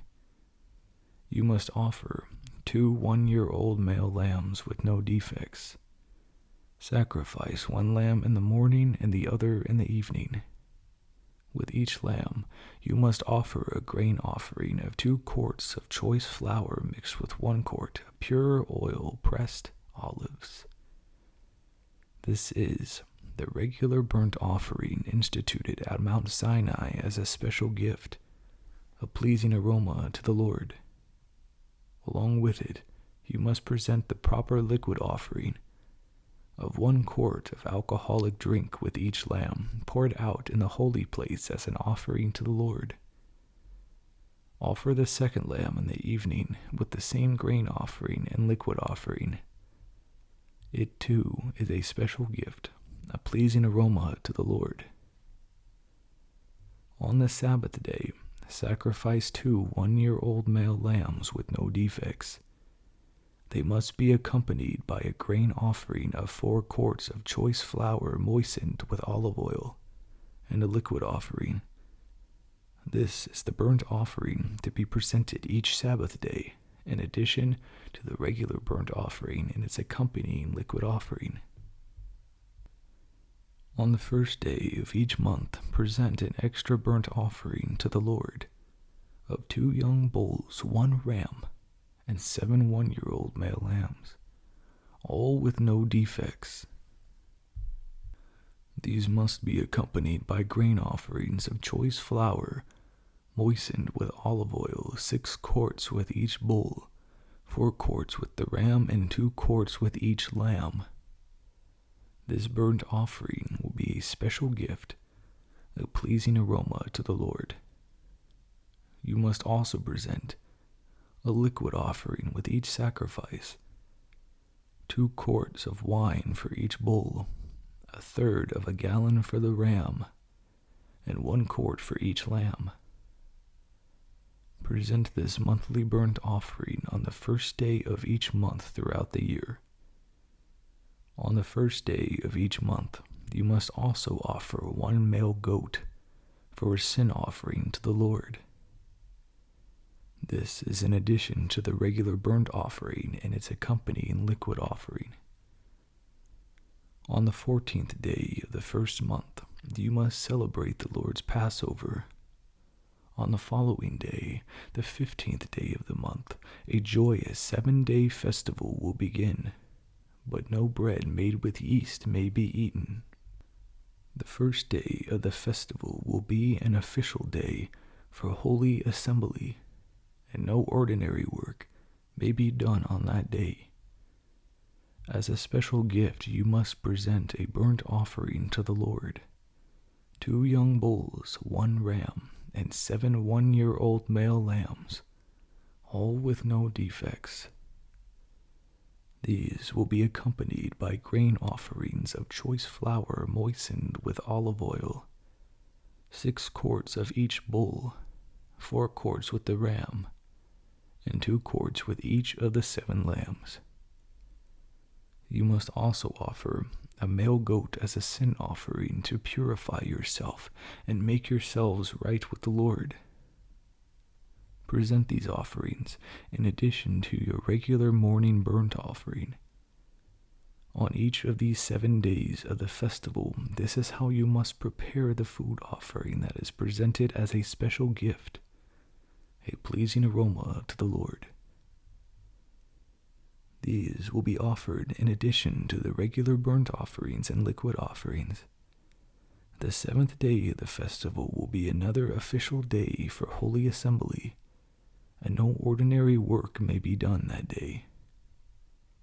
At the festival of harvest, when you present the first of your new grain to the Lord, you must call an official day for holy assembly, and you may do no ordinary work on that day. Present a special burnt offering on that day as a pleasing aroma to the Lord.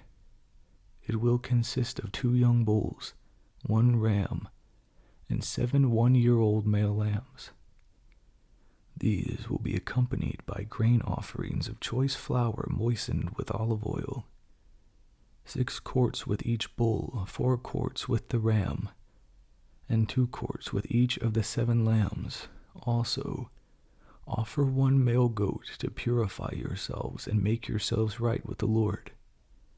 Prepare these special burnt offerings along with their liquid offerings, in addition to the regular burnt offering and its accompanying grain offering.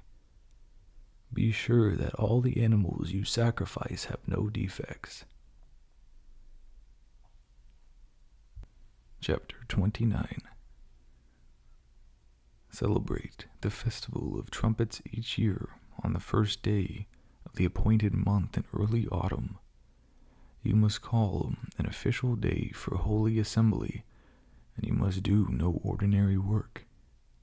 On that day, you must present a burnt offering as a pleasing aroma to the Lord.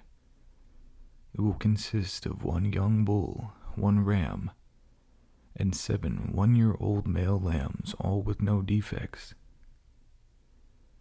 These must be accompanied by grain offerings of choice flour moistened with olive oil, 6 quarts with the bull, 4 quarts with the ram, and 2 quarts with each of the 7 lambs. In addition, you must sacrifice a male goat as a sin offering to purify yourselves and make yourselves right with the Lord. These special sacrifices are in addition to your regular monthly and daily burnt offerings, and they must be given with their prescribed grain offerings and liquid offerings. These offerings are given as a special gift to the Lord, a pleasing aroma to him. 10 days later, on the 10th day of the same month, you must call another holy assembly. On that day, the Day of Atonement, the people must go without food and must do no ordinary work. You must present a burnt offering as a pleasing aroma to the Lord. It will consist of 1 young bull, 1 ram, and 7 one-year-old male lambs, all with no defects. These offerings must be accompanied by the prescribed grain offerings of choice flour moistened with olive oil, 6 quarts of choice flour with the bull, 4 quarts of choice flour with the ram, and 2 quarts of choice flour with each of the 7 lambs. You must also sacrifice 1 male goat for a sin offering. This is in addition to the sin offering of atonement and the regular daily burnt offering with its grain offering and their accompanying liquid offerings. 5 days later, on the 15th day of the same month, you must call another holy assembly of all the people, and you may do no ordinary work on that day. It is the beginning of the Festival of Shelters, a 7-day festival to the Lord. On the first day of the festival, you must present a burnt offering as a special gift, a pleasing aroma to the Lord. It will consist of 13 young bulls, 2 rams, and 14 one-year-old male lambs, all with no defects. Each of these offerings must be accompanied by a grain offering of choice flour moistened with olive oil, 6 quarts for each of the 13 bulls, 4 quarts for each of the 2 rams, and 2 quarts for each of the 14 lambs. You must also sacrifice a male goat as a sin offering, in addition to the regular burnt offering with its accompanying grain and liquid offering. On the 2nd day of the 7-day festival, sacrifice 12 young bulls, 2 rams, and 14 one-year-old male lambs, all with no defects. Each of these offerings of bulls, rams, and lambs must be accompanied by its prescribed grain offering and liquid offering. You must also sacrifice a male goat as a sin offering, in addition to the regular burnt offering with its accompanying grain offering and liquid offering. On the 3rd day of the festival, sacrifice 11 young bulls, 2 rams, and 14 one-year-old male lambs, all with no defects. Each of these offerings of bulls, rams, and lambs must be accompanied by its prescribed grain offering and liquid offering. You must also sacrifice a male goat as a sin offering, in addition to the regular burnt offering with its accompanying grain offering and liquid offering. On the 4th day of the festival, sacrifice 10 young bulls, 2 rams, and 14 one-year-old male lambs, all with no defects. Each of these offerings of bulls, rams, and lambs must be accompanied by its prescribed grain offering and liquid offering. You must also sacrifice a male goat as a sin offering, in addition to the regular burnt offering with its accompanying grain offering and liquid offering. On the 5th day of the festival, sacrifice 9 young bulls, 2 rams, and 14 one-year-old male lambs, all with no defects. Each of these offerings of bulls, rams, and lambs must be accompanied by its prescribed grain offering and liquid offering. You must also sacrifice a male goat as a sin offering, in addition to the regular burnt offering with its accompanying grain offering and liquid offering. On the 6th day of the festival, sacrifice 8 young bulls, 2 rams, and 14 one-year-old male lambs, all with no defects. Each of these offerings of bulls, rams, and lambs must be accompanied by its prescribed grain offering and liquid offering. You must also sacrifice a male goat as a sin offering, in addition to the regular burnt offering with its accompanying grain offering and liquid offering. On the 7th day of the festival, sacrifice 7 young bulls, 2 rams, and 14 one-year-old male lambs, all with no defects. Each of these offerings of bulls, rams, and lambs must be accompanied by its prescribed grain offering and liquid offering. You must also sacrifice 1 male goat as a sin offering, in addition to the regular burnt offering with its accompanying grain offering and liquid offering. On the 8th day of the festival, proclaim another holy day. You must do no ordinary work on that day. You must present a burnt offering as a special gift, a pleasing aroma to the Lord. It will consist of 1 young bull, 1 ram, and 7 one-year-old male lambs, all with no defects.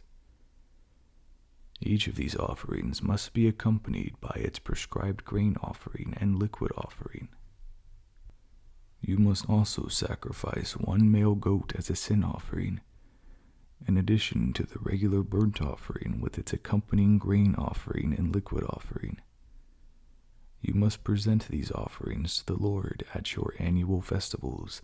These are in addition to the sacrifices and offerings you present in connection with vows, or as voluntary offerings, burnt offerings, grain offerings, liquid offerings, or peace offerings.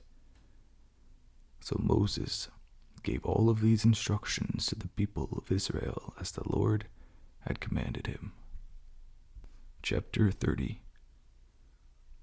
Then Moses summoned the leaders of the tribes of Israel and told them, "This is what the Lord has commanded.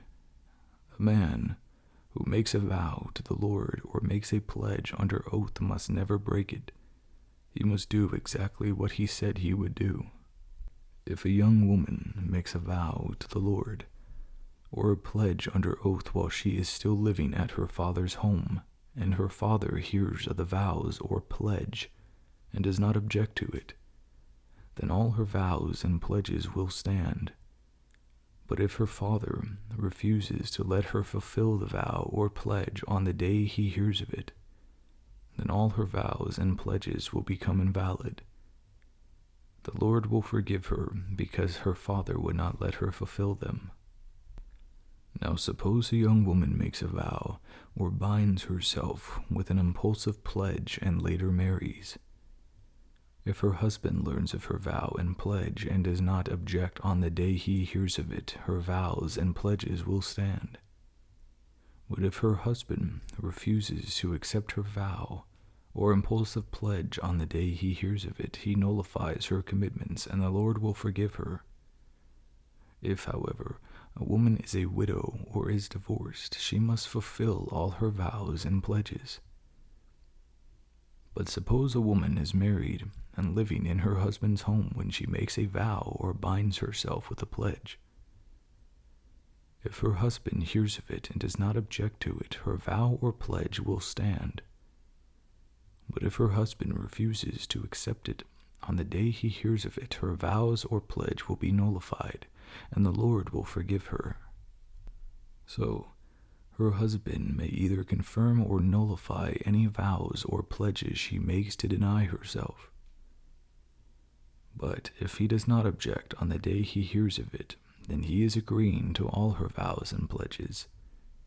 If he waits more than a day and tries to nullify a vow or pledge, he will be punished for her guilt. These are the regulations the Lord gave Moses concerning relationships between a man and his wife, and between a father and young daughter who lives at home. Chapter 31. Then the Lord said to Moses, "On behalf of the people of Israel, take revenge on the Midianites for leading them into idolatry. After that you will die and join your ancestors." So Moses said to the people, "Choose some men and arm them to fight the Lord's war of revenge against Midian. From each tribe of Israel, send 1,000 men into battle." So they chose 1,000 men from each tribe of Israel, a total of 12,000 men armed for battle. Then Moses sent them out, 1,000 men from each tribe, and Phinehas, son of Eleazar the priest, led them into battle. They carried along the holy objects of the sanctuary and trumpets for sounding the charge. They attacked Midian as the Lord had commanded Moses, and they killed all the men. All 5 of the Midianite kings, Evi, Rechem, Zur, Hur, and Reba, died in the battle.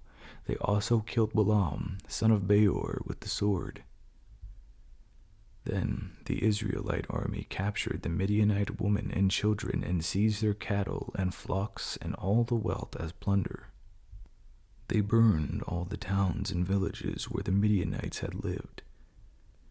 After they had gathered the plunder and captives, both people and animals, they brought them all to Moses and Eleazar the priest, and to the whole community of Israel, which was camped on the plains of Moab beside the Jordan River across from Jericho. Moses, Eleazar, and all the leaders of the community went to them outside the camp. But Moses was furious with all the generals and captains who had returned from battle. "Why have you let the women live?" he demanded. "These are the very ones who followed Balaam's advice and caused the people of Israel to rebel against the Lord at Mount Peor. They are the ones who caused the plague to strike the Lord's people. So kill all the boys and all the women who have had intercourse with a man. Only the young girls who are virgins may live. You may keep them for yourselves. And all of you who had killed anyone or touched a dead body must stay outside the camp for 7 days. You must purify yourselves and your captains on the 3rd and 7th day. Purify all your clothing too, and everything made of leather, goat hair, or wood."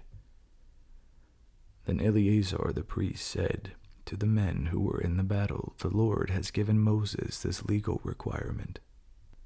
Anything made of gold, silver, bronze, iron, tin, or lead, that is, all metals that do not burn, must be passed through fire in order to be made ceremonially pure. These metal objects must then be further purified with the water of purification. But everything that burns must be purified by water alone. On the 7th day you must wash your clothes and be purified, then you may return to the camp." And the Lord said to Moses, "You and Eleazar the priest and the family leaders of each tribe are to make a list of all the plunder taken in battle, including the people and animals. Then divide the plunder into 2 parts and give half to the men who fought the battle and half to the rest of the people. From the army's portion, first give the Lord his share of the plunder. 1 of every 500 of the prisoners and the cattle, donkeys, sheep, and goats. Give this share of the army's half to Eleazar the priest as an offering for the Lord. From the half that belongs to the people of Israel, take 1 of every 50 of the prisoners and of the cattle, donkeys, sheep, goats, and other animals. Give this share to the Levites who are in charge of maintaining the Lord's tabernacle." So Moses and Eleazar the priest did as the Lord had commanded. The plunder remaining from everything the fighting men had taken totaled 675,000 sheep and goats, 72,000 cattle, 61,000 donkeys, and 32,000 girls. Half of the plunder was given to the fighting men. It totaled 337,500 sheep and goats, of which 675 were the Lord's share, 36,000 cattle, of which 72 were the Lord's share, 30,500 donkeys, of which 61 were the Lord's share, and 16,000 girls, of whom 32 were the Lord's share. Moses gave all the Lord's share to Eleazar the priest, just as the Lord had directed him. Half of the plunder belonged to the people of Israel, and Moses separated it from the half belonging to the fighting men. It totaled 337,500 sheep and goats, 36,000 cattle, 30,500 donkeys, and 16,000 girls.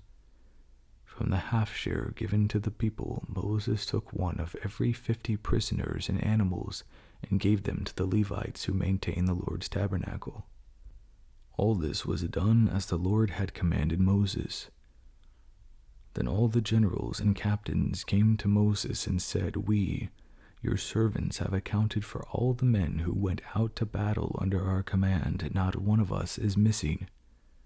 So we are presenting the items of gold we captured as an offering to the Lord from our share of the plunder: armbands, bracelets, rings, earrings, and necklaces. This will purify our lives before the Lord and make us right with him." So Moses and Eleazar the priest received the gold from all the military commanders, all kinds of jewelry and crafted objects, and all the gold that the generals and captains presented as a gift to the Lord weighed around 420 pounds. All the fighting men had taken some of the plunder for themselves. So Moses and Eleazar accepted the gifts from the generals and captains and brought the gold to the tabernacle as a reminder to the Lord that the people of Israel belonged to him. Chapter 32. The tribes of Reuben and Gad owned vast numbers of livestock, so when they saw that the lands of Jazer and Gilead were ideally suited for their flocks and herds, they came to Moses, Eleazar, and the other leaders of the community. They said, "Notice the towns of Adaroth, Dibon, Jazer, Nimrah, Heshbon, Elealah, Sibmah, Nebo, and Beon. The Lord has conquered this whole area for the community of Israel, but it is ideally suited for all our livestock. If we have found favor with you, please let us have this land as our property instead of giving us land across the Jordan River. Do you intend to stay here while your brothers go across and do all the fighting?" Moses asked the men of Gad and Reuben. "Why do you want to discourage the rest of the people of Israel from going across the land the Lord has given them? Your ancestors did the same thing when I sent them from Kadesh Barnea to explore the land. After they went up to the valley of Eshcol and explored the land, they discouraged the people of Israel from entering the land the Lord was giving them. Then the Lord was very angry with them, and he vowed, 'Of all those I rescued from Egypt, no one who is 20 years old or older will ever see the land I swore to give to Abraham, Isaac, and Jacob, for they have not obeyed me wholeheartedly.' The only exceptions are Caleb, son of Jephunneh, and Joshua, son of Nun, for they wholeheartedly followed the Lord. The Lord was angry with Israel and made them wander in the wilderness for 40 years until the entire generation that sinned in the Lord's sight had died. But here you are, a brood of sinners doing exactly the same thing. You are making the Lord even angrier with Israel, If you turn away from him like this and he abandons them again in the wilderness, you will be responsible for destroying this entire nation." But they approached Moses and said, "We simply want to build pens for our livestock and fortified towns for our wives and children. Then we will arm ourselves and lead our fellow Israelites into battle until we have brought them safely to their land. Meanwhile, our families will stay in the fortified towns we build here, so they will be safe from any attacks by the local people. We will not return to our homes until all the people of Israel have received their portions of land. But we do not claim any of the land on the other side of the Jordan. We would rather live here on the east side and accept this as our grant of land." Then Moses said, "If you keep your word and arm yourselves for the Lord's battles, and if your troops cross the Jordan and keep fighting until the Lord has driven out his enemies, then you may return when the Lord has conquered the land. You will have fulfilled your duty to the Lord and to the rest of the people of Israel. And the land on the east side of the Jordan will be your property from the Lord. But if you fail to keep your word, then you will have sinned against the Lord, and you may be sure that your sin will find you out. Go ahead and build your towns for your families and pens for your flock, but do everything that you have promised." The men of Gad and Reuben replied, "We, your servants, will follow your instructions exactly. Our children, wives, flocks, and cattle will stay here in the towns of Gilead. But all who are able to bear arms will cross over to fight for the Lord, just as you have said."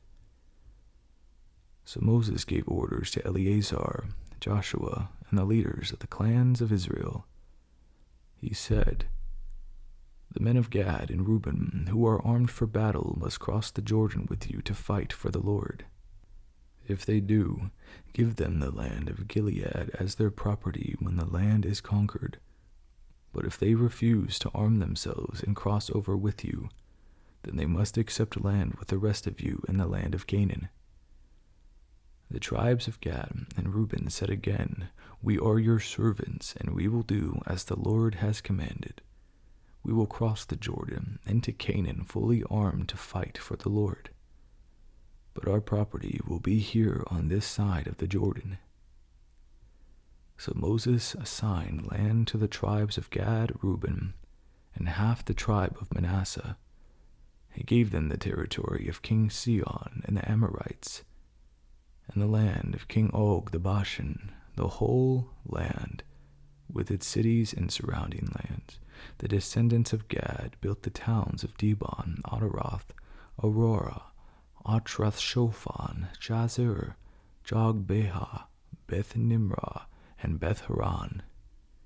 These were all fortified towns with pens for their flocks.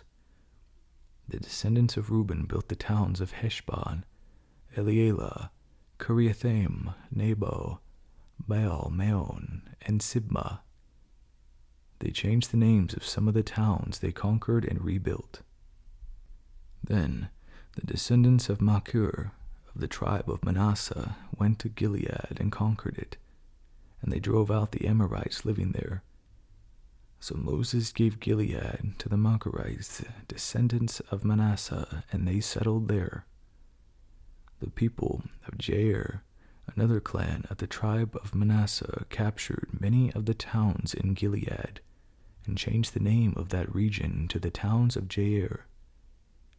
Meanwhile, a man named Nobah captured the town of Kenath and its surrounding villages, and he renamed that area Nobah after himself. Chapter 33. This is the route the Israelites followed as they marched out of Egypt under the leadership of Moses and Aaron. At the Lord's direction, Moses kept a written record of their progress. These are the stages of their march identified by the different places where they stopped along the way. They set out from the city of Ramesses in early spring, on the 15th day of the first month of the morning after the first Passover celebration. The people of Israel left defiantly in full view of all the Egyptians. Meanwhile, the Egyptians were burying all their firstborn sons whom the Lord had killed the night before. The Lord had defeated the gods of Egypt that night with great acts of judgment. After leaving Ramesses, the Israelites set up camp at Succoth. Then they left Succoth and camped at Etham at the edge of the wilderness. They left Etham and turned back towards Pi Hahiroth, opposite Baal Zephon, and camped near Migdol.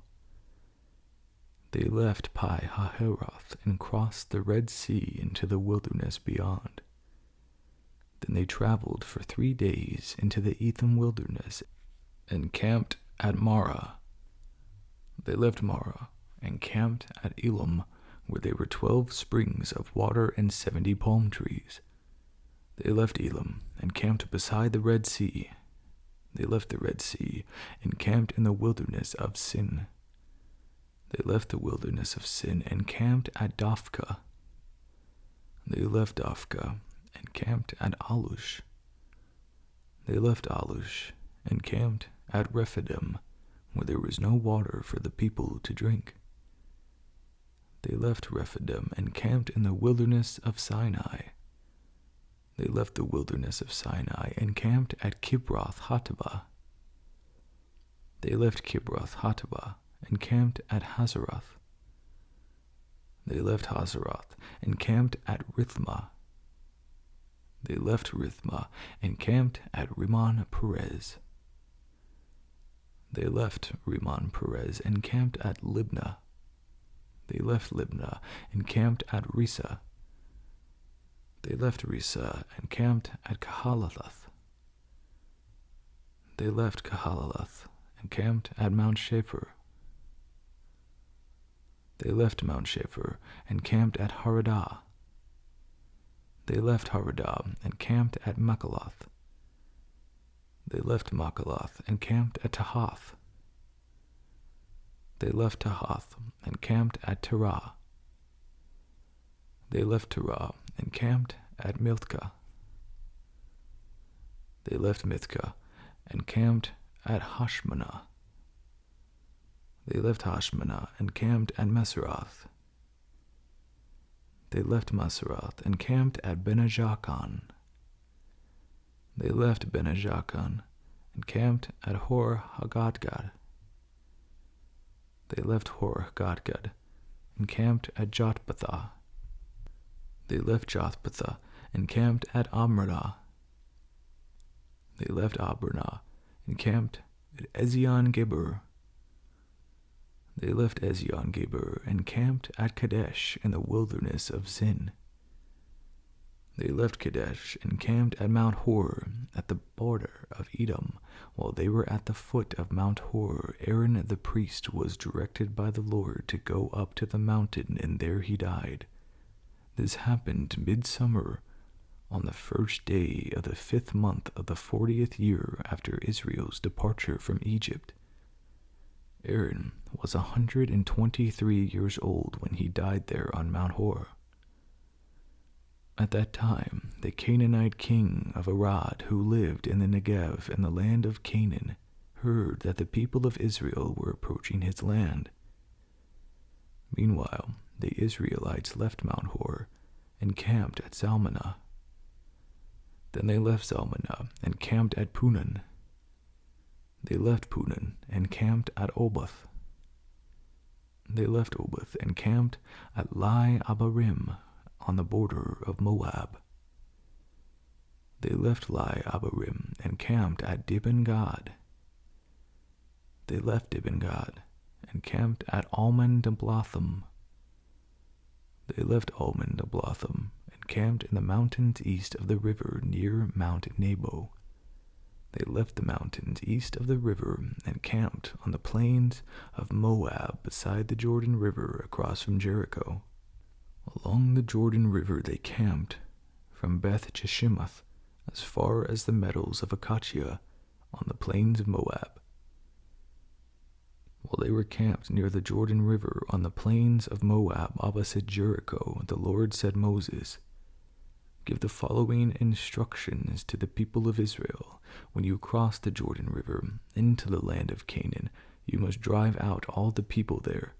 You must destroy all their carved and molten images and demolish all their pagan shrines. Take possession of the land and settle in it, because I have given it to you to occupy. You must distribute the land among the clans by sacred lot in proportion to their size.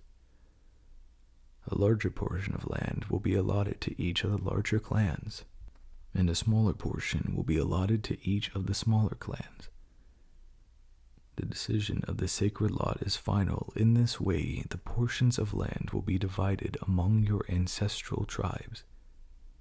But if you fail to drive out the people who live in the land, those who remain will be like splinters in your eyes and thorns in your sides. They will harass you in the land where you live, and I will do to you what I had planned to do to them." Chapter 34. Then the Lord said to Moses, "Give these instructions to the Israelites. When you come into the land of Canaan, which I am giving you as your special possession, these will be the boundaries. The southern portion of your country will extend from the wilderness of Zin along the edge of Edom. The southern border will begin on the east of the Dead Sea. It will then run south past Scorpion Pass in the direction of Zin. Its southernmost point will be Kadesh Barnea, from which it will go to Hazar Adar, and on to Asman. From Asman, the boundary will turn towards the brook of Egypt and end at the Mediterranean Sea. Your western boundary will be the coastline of the Mediterranean Sea.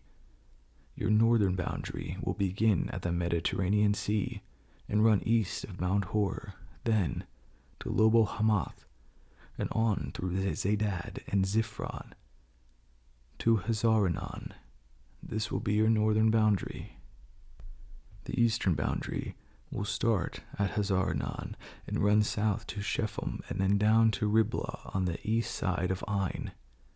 From there, the boundary will run down the eastern edge of the Sea of Galilee and then along the Jordan River to the Dead Sea. These are the boundaries of your land." Then Moses told the Israelites, "This territory is the homeland you are to divide among yourselves by sacred lot. The Lord has commanded that the land be divided among the 9.5 remaining tribes. The families of the tribes of Reuben, Gad, and half the tribe of Manasseh have already received their grants of land on the east side of the Jordan River, across from Jericho towards the sunrise." And the Lord said to Moses, Eleazar, and Joshua, "They are the men designated to divide the grants of land among the people. Enlist one leader from each tribe to help them with the task. These are the tribes and the names of the leaders. From the tribe of Judah, Caleb, son of Jephunneh. From the tribe of Simeon, Shemuel, son of Ammihud. From the tribe of Benjamin, Elidad, son of Kislon. From the tribe of Dan, Buki, son of Jogli. From the tribe of Manasseh, Heniel, son of Ephod. From the tribe of Ephraim, Kemuel, son of Shifton. From the tribe of Zebulun, Elizaphan, son of Parnach. From the tribe of Issachar, Paltiel, son of Azan. From the tribe of Asher, Ahihud, son of Shelomi. From the tribe of Naphtali, Pedahel, son of Ammihud. These are the men the Lord has appointed to divide the grants of land in Canaan among the Israelites. Chapter 35. While Israel was camped beside the Jordan on the plains of Moab across from Jericho, the Lord said to Moses, "Command the people of Israel to give to the Levites from their property certain towns to live in, along with the surrounding pasture lands. These towns will be for the Levites to live in, and the surrounding lands will provide pasture for their cattle, flocks, and other livestock. The pasture land assigned to the Levites around these towns will extend 1,500 feet from the town walls in every direction. Measure off 3,000 feet outside the town walls in every direction, east, south, west, north, with the town at the center. This area will serve as the larger pasture lands for the town. 6 of the towns you give the Levites will be cities of refuge, where a person who has accidentally killed someone can flee for safety. In addition, give them 42 other towns, and all 48 towns with the surrounding pasture land will be given to the Levites. These towns will come from the property of the people of Israel. The larger tribes will give more towns to the Levites, while the smaller tribes will give fewer. Each tribe will give property in proportion to the size of its land. The Lord said to Moses, "Give the following instructions to the people of Israel. When you cross the Jordan into the land of Canaan, designate cities of refuge to which people can flee if they have accidentally killed someone. These cities will be places of protection from a dead person's relatives who want to avenge the death. The slayer must not be put to death before being tried by the community. Designate 6 cities of refuge for yourselves, 3 on the east side of the Jordan, and 3 on the west land, in the land of Canaan. These cities are for the protection of Israelites, foreigners living among you, and traveling merchants. Anyone who accidentally kills someone may flee there for safety. But if someone strikes and kills another person with a piece of iron, it is murder, and the murderer must be executed. Or if someone with a stone in his hand strikes and kills another person, it is murder, and the murderer must be put to death. Or if someone strikes and kills another person with a wooden object, it is murder, and the murderer must be put to death. The victim's nearest relative is responsible for putting the murderer to death. When they meet, the avenger must put the murderer to death. So if someone hates another person and waits in ambush, then pushes him, or throws something at him, and he dies, it is murder. Or if someone hates another person and hits him with a fist and he dies, it is murder. In such cases, the avenger must put the murderer to death when they meet. But suppose someone pushes another person without having shown previous hostility, or throws something that unintentionally hits another person, or accidentally drops a stone on someone, though they were not enemies, and that person dies. If this should happen, the community must follow these regulations in making a judgment between the slayer and the avenger, the victim's nearest relative. The community must protect the slayer from the avenger and must escort the slayer back to live in the city of refuge to which he fled. There he must remain until the death of the high priest who was anointed with the sacred oil. But if the slayer ever leaves the limits of the city of refuge, and the avenger finds him outside the city and kills him, it will not be considered murder. The slayer should have stayed inside the city of refuge until the death of the high priest. But after the death of the high priest, the slayer may return to his own property. These are the legal requirements for you to observe from generation to generation wherever you may live. All murderers must be put to death, but only if evidence is presented by more than one witness. No one may be put to death on the testimony of only one witness. Also, you must never accept a ransom payment for the life of someone judged guilty of murder and subject to execution. Murderers must always be put to death, and never accept a ransom payment from someone who has fled to a city of refuge, allowing a slayer to return to his property before the death of the high priest. This will ensure that the land where you live will not be polluted, For murder pollutes the land, and no sacrifice except the execution of the murderer can purify the land from murder. You must not defile the land where you live, for I live there myself. I am the Lord, who lives among the people of Israel. Chapter 36. Then the heads of the clans of Gilead, descendants of Machir, son of Manasseh, son of Joseph, came to Moses and the family leaders of Israel with a petition. They said, Sir, the Lord instructed you to divide the land by sacred lot among the people of Israel. You were told by the Lord to give the grant of land owned by our brother Zelophehad to his daughters, but if they marry men from another tribe, their grant of land will go with them to the tribe into which they marry. In this way, the total area of our tribal land will be reduced.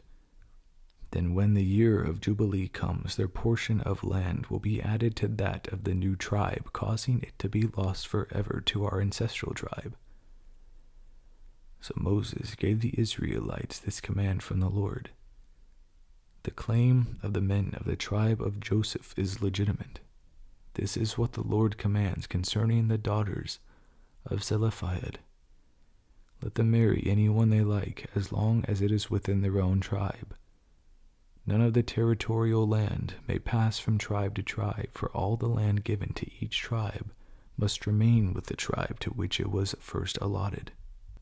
The daughters throughout the tribes of Israel who are in line to inherit property must marry within their tribe, so that all the Israelites will keep their ancestral property. No grant of land may pass from one tribe to another. Each tribe of Israel must keep its allotted portion of land. The daughters of Zelophehad did as the Lord had commanded Moses. Mahlah, Tirzah, Hoglah, Milcah, and Noah all married cousins on their father's side. They married into the clans of Manasseh, son of Joseph. Thus, their inheritance of land remained within their ancestral tribe. These are the commands and regulations that the Lord gave to the people of Israel through Moses while they were camped on the plains of Moab beside the Jordan River, across from Jericho. That concludes the book of Numbers. The book of Numbers is book 4 of the Bible. It is also book 4 of the books of Moses. We call them the book of Moses because we believe that Moses was the author, which explains why they all follow a similar pattern and why they are so very long. Once we get through the next book, which is going to be Deuteronomy, once we get through Deuteronomy, we have finished the books of Moses, and moreover, we have finished 4 out of the 10 longest books of the Bible. In fact, the only book that's really longer is going to be Psalms. So, I hope you enjoyed Numbers. Some people like Numbers, some people don't like Numbers. Compared to Leviticus, it is quite exciting, but compared to some of the stuff we will get into in the future, maybe not so much. So my friends, thank you for being here as we got through all 36 chapters of the book of Numbers. If you would like to listen to these videos so that one plays after another while you sleep, remember to visit the playlist on my channel. Select play all or autoplay and it will go to the next video so that these videos will be rolling all night long. And if you are interested in listening to a longer video with the background of a nature sound like an ocean waves or rainfall, be sure to check out those videos as well, because this is a wonderful way to read the Bible. We spend at least a third of our lives asleep. We need sleep. And what a great way to use our time with during sleep to read the Bible, to be in God's Word, and to be in a position to absorb His promises, covenants, and to see blessings over our lives, and to read the Bible without ever having to allocate that time to do so. Use your time wisely, my friends, and until next time, be well.